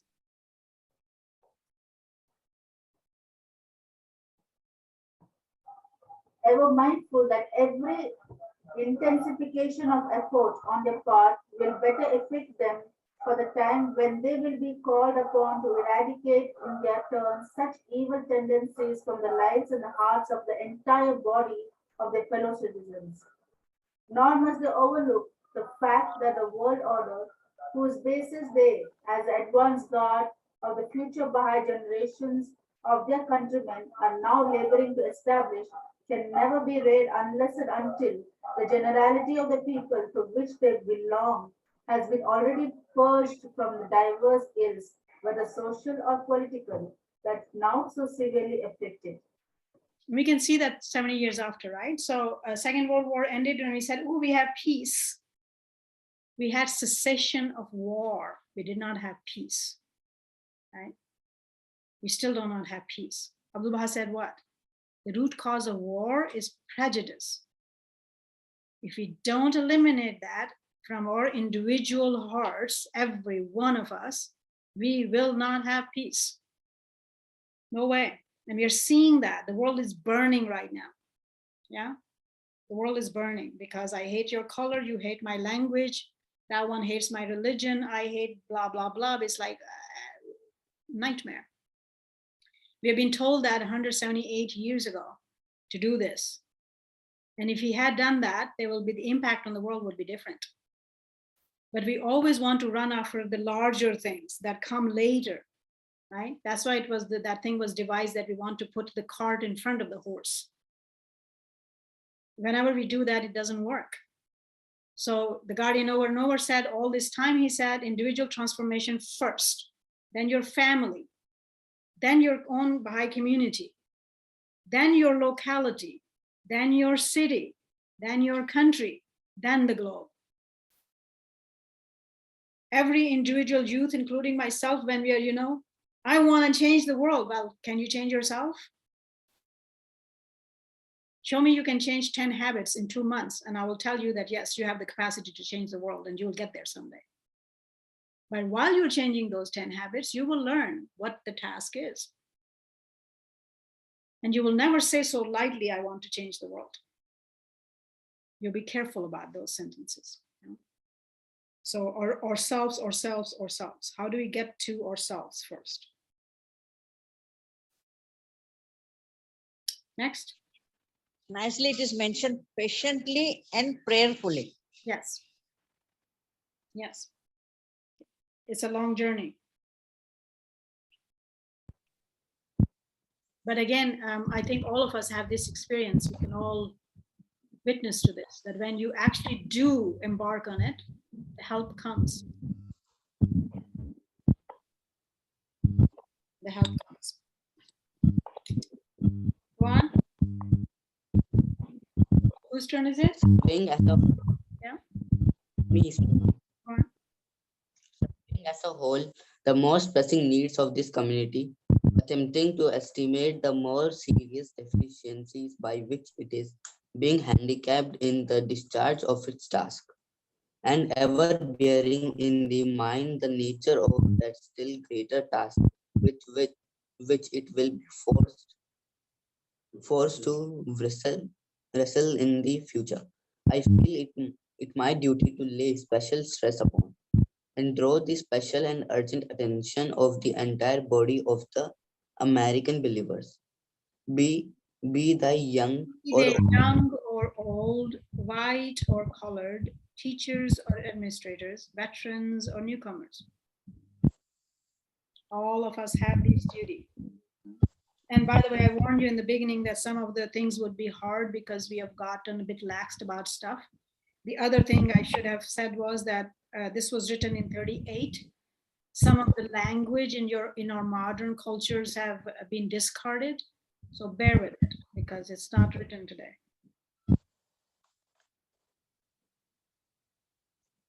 To what I firmly believe are the essential requirements for the success of the task. Essential requirements, all right? So essential requirements are a must. By the way, the guardian was asked, when is it that he's an individual and when is it that he's a guardian as an institution, right? Because when he ordered us something as a guardian, it was binding on us. It was a matter of covenant. And other times, because he was an individual who was an institution, he said that other times he has a conversation with you. That doesn't mean that whatever the conversation is, that's an order for you. So somebody asked the question. He said, when I insist, when as a guardian, as an interpreter, as a expounder of the word of God, tell you you must do something, then I am speaking as a guardian. Makes sense? There are about 134 musts in this little book. So pay attention to those essential requirements and musts. One. For the success of the tasks which are now claiming their undivided attention, great as the importance of fashioning the outward instruments and of perfecting the administrative agencies which they can utilize for the prosecution of their dual task under the 7-year plan, vital and urgent as are the campaigns which they are initiating, the schemes and projects which they are devising, and the funds which they are raising for the efficient conduct of both the teaching and temple work. The imponderable spiritual factors which are bound up with, with their own individual and inner lives, and with which are associated their human and social relationships, and are no less urgent and vital, and demand constant Demand constant scrutiny, continual self-examination, and heart searching on their part. heart searching on their part. Their value be impaired, on their vital necessity be obscured or forgotten. And by the way, at this injuncture, I want to add that confession of sins is forbidden to us. Yeah. So when we say search yourself and find out your problems and resolve them, does not mean that you have to go tell somebody that I have this fault. It means it's that you should acknowledge that you have that fault. Correct? Work on it, yeah? Ritual prerequisites. Whose turn is it, Alicia? Hi. Oh, Vijay, yes. Prerequisites Vijay, yes. of these spiritual prerequisites of success, which constitute the bedrock on which the security of all teaching plans, temple projects, and financial schemes must ultimately rest. The following stands out as preeminent and vital, which the members of the American Baha'i community will do well to ponder.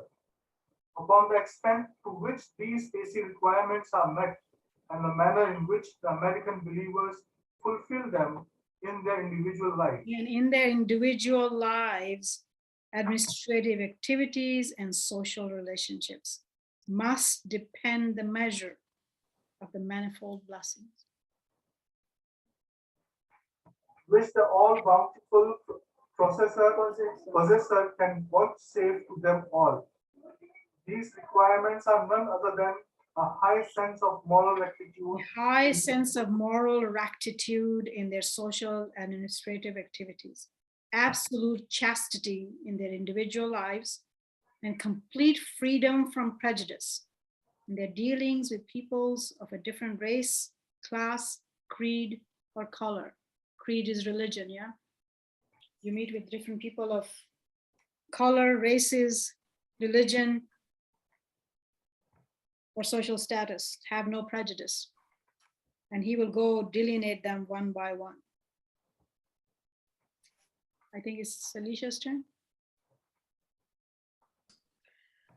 The first is specially, though not exclusively, directed to their elected representatives, whether local, regional, or national, who, in their capacity as the custodians and members of the nascent institutions of the faith of Baha'u'llah, are shouldering the chief responsibility in laying an unassailable foundation for that universal house of justice, which, as its title implies, is to be the exponent and guardian of that divine justice which can alone ensure the security of and establish the reign of law and order in a strangely disordered world. The second, and mainly and directly concerned with the Baha'i youth, who can contribute so decisively to the virility, the purity, and the driving force of the life of the Baha'i community, and upon whom must depend the future orientation of its destiny and the complete unfoldment of the potentialities with which God has endowed it.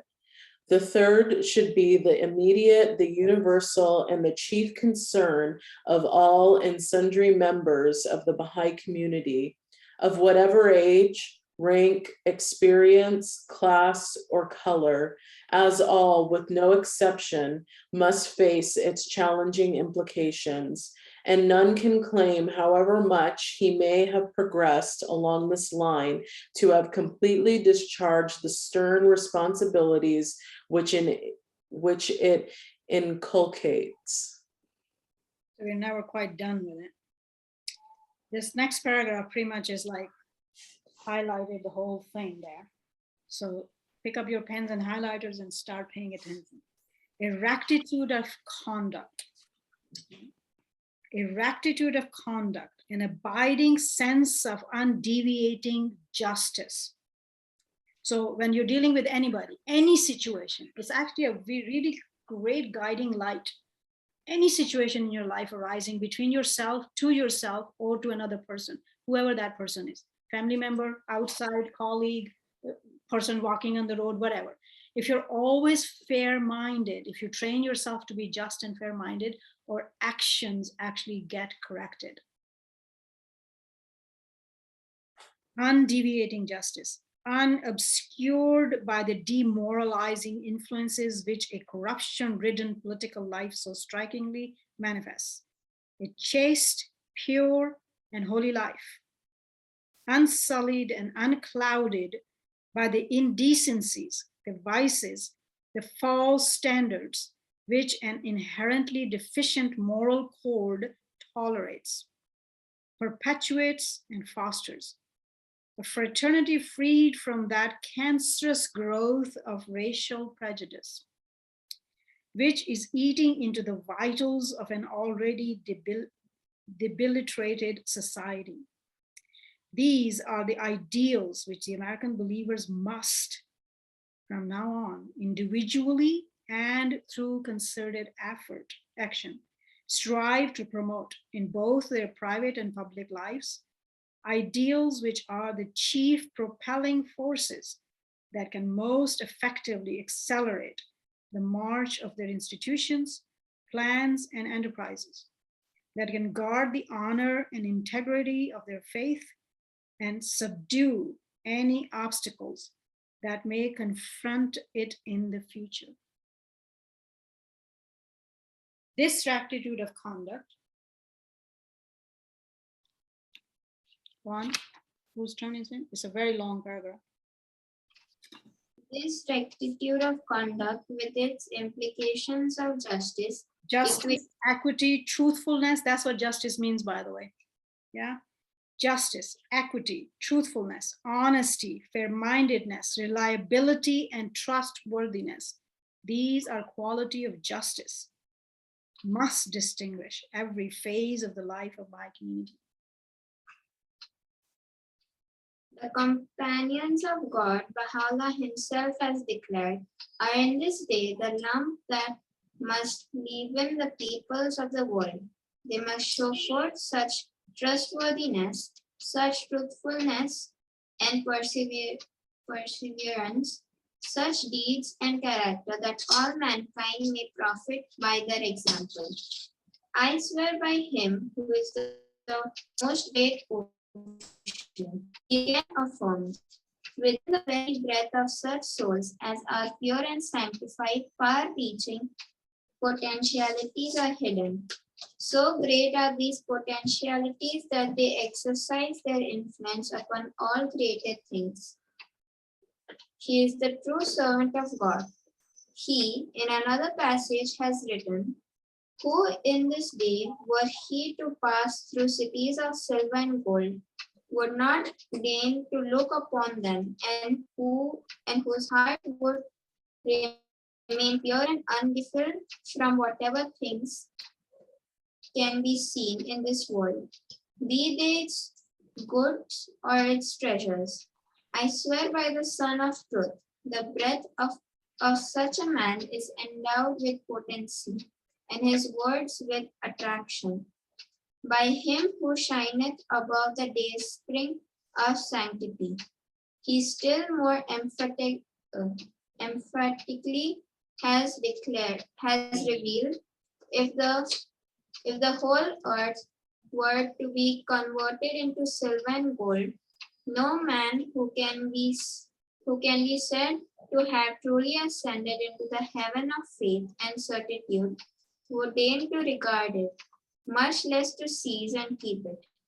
They who dwell within the tabernacle of God and are established upon the seats of everlasting glory will refuse, though they be dying of hunger, to stretch their hands and seize unlawfully the property of their neighbor, however vile and worthless he may be. Let's stop here for a few minutes because he has given us quite a few injunctions which have implications to our daily lives, right? So for example, we were talking about corruption to say certain countries have administrative corruptions where bribery is so latent and stuff and all that. Why? Because everybody wants to get rich out of other people's monies, right? So if you have this characteristic, you think that corruption will exist, it will go away. Because hoarding money is not your issue. No matter, even if it's the richest person in the world, this is such a corruption in even our modern societies today.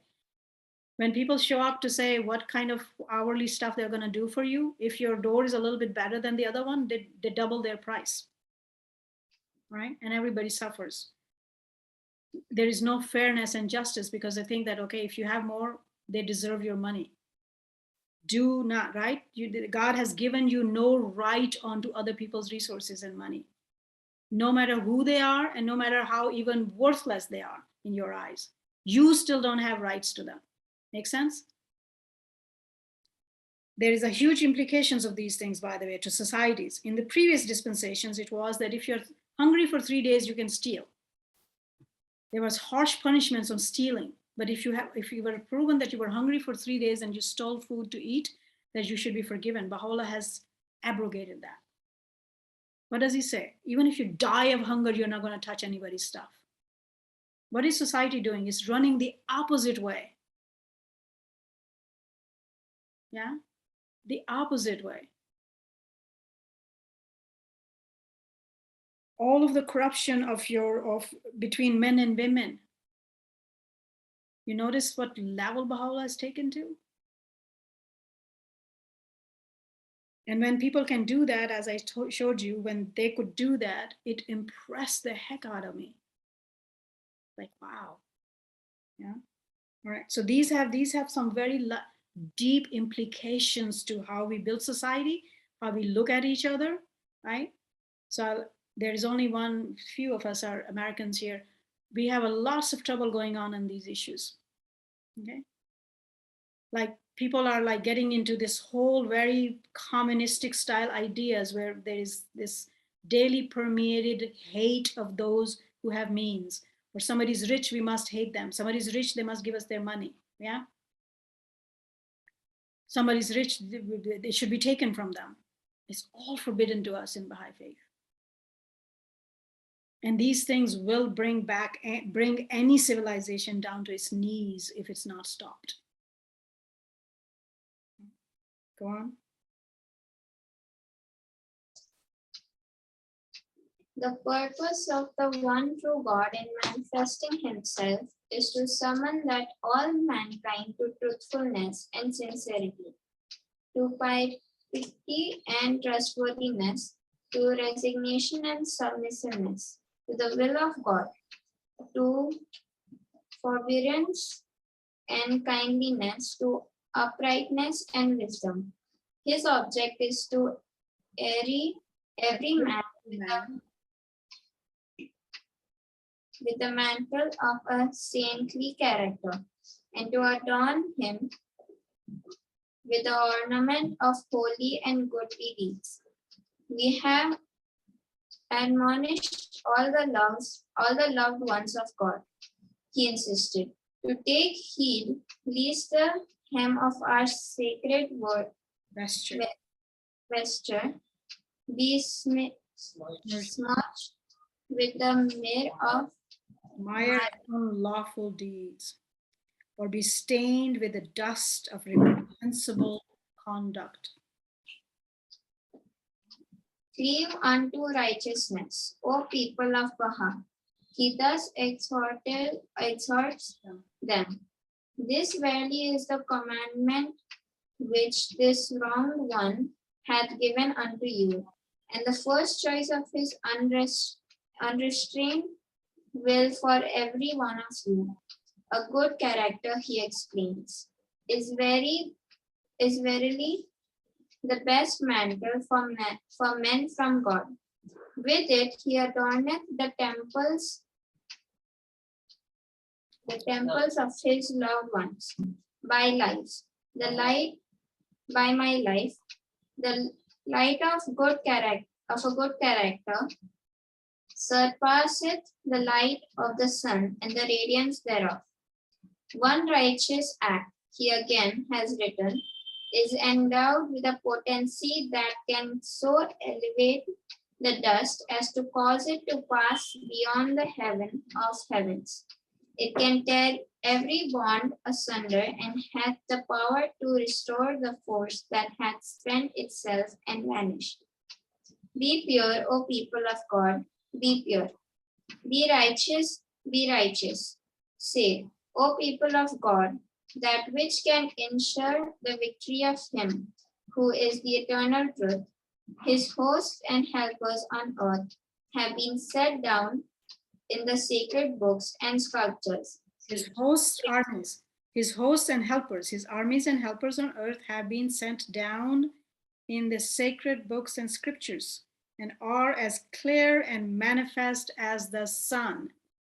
If you understand and follow the words of God, that's where success is. These hosts are such righteous deeds, such conduct and character as are acceptable in his sight, not what my society is promoting or what my culture is inculcating right now, but what God wants. That's where his will is, that's where success is. Yeah. Whoso ariseth in this day to aid our cause, and summoneth to his assistance the host of praiseworthy character and upright conduct, the influence from such an action will most certainly be diffused throughout the whole world. The betterment of the world is yet another statement, can be accomplished through pure and goodly deeds, through commendable and seemly conduct. Be fair to yourselves and to others. Be fair to yourselves and to others, because myself too is a person and belongs to God. That soul that I contain in my body belongs to God. So be fair to yourself and others. He does consider them, that the evidences of justice may be revealed through your deeds among our faithful servants. Equity, he also has written, is the most fundamental among human virtues. The evaluation of all things must needs depend upon it. And again, observe equity in your judgment, ye men of understanding heart. Observe equity. Equity again is justice and fair-mindedness. Always be fair-minded. Fair-minded even about your own actions and thoughts. Because if you are actually not fair-minded about our own selves, we can never be fair-minded about others anyway. It doesn't work that way, right? Observe equity, about fairness in your judgment, ye men of understanding heart. He that is unjust in his judgment is destitute of the characteristics that distinguish man's station.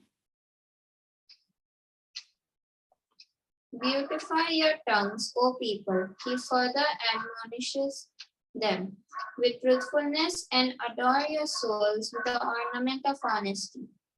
Beware, O people, that ye deal not treacherously with anyone, but ye the trustees of God amongst his creatures, and the emblems of his generosity amidst his people. Let your eyes be chaste, is yet another counsel. Your hand faithful, your tongue truthful, and your heart enlightened. Be an ornament to the countenance of truth, is yet another admonition. A crown to the brow of fidelity, a pillar of the temple of righteousness, a breath of life to the body of mankind, an ensign of the hosts of justice, a luminary above the horizon of virtue. Let truthfulness and courtesy be your adorning, is yet another admonition. Suffer not yourself to be deprived of the robe of forbearance and justice.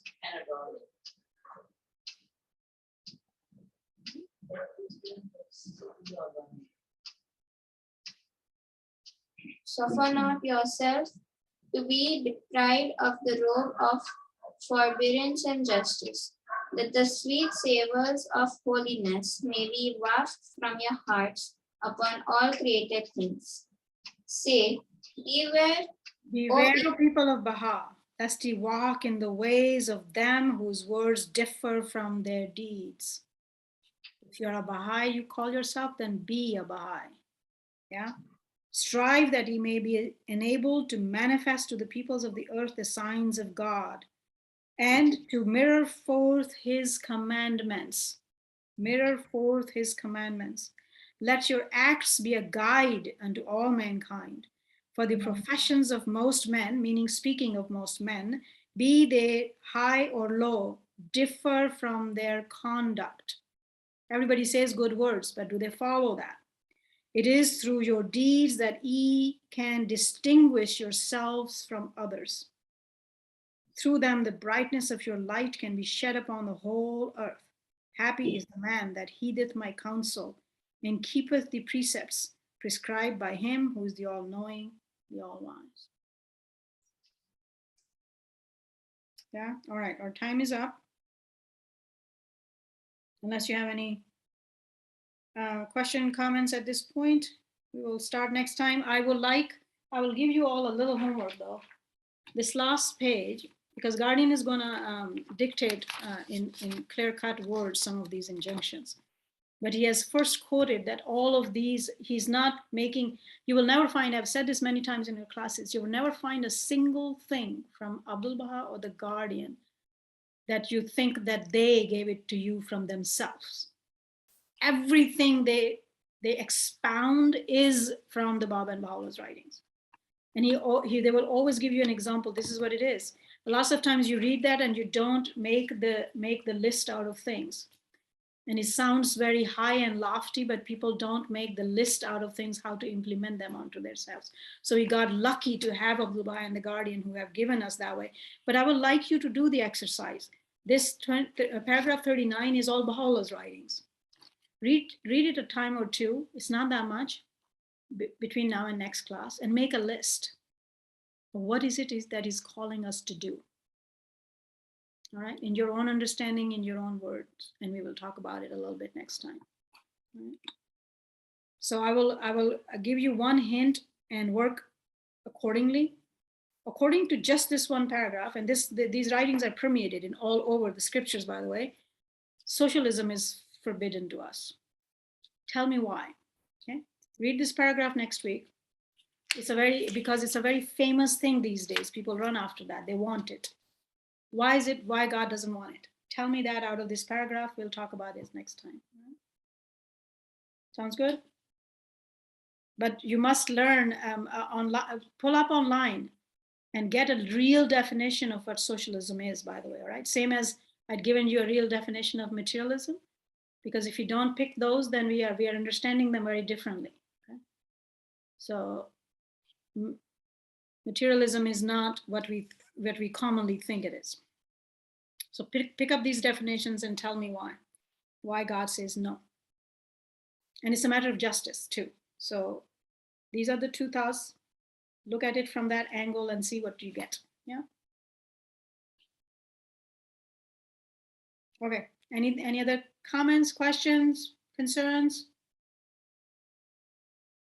2 or 4 people couldn't log on. We tried on the side over and over again, and 4 people that couldn't be here. So I don't know if I can catch up the 2 sessions now with them. Maybe they'll join us or maybe not. But all's good. All right, pretty faces. Love you guys. Mwah. Bye. Bye. I'll see you next time. Okay. Everybody remembers the homework? Yes. Okay, paragraph 39. Dissect it. Tell me what is it telling you. Good night.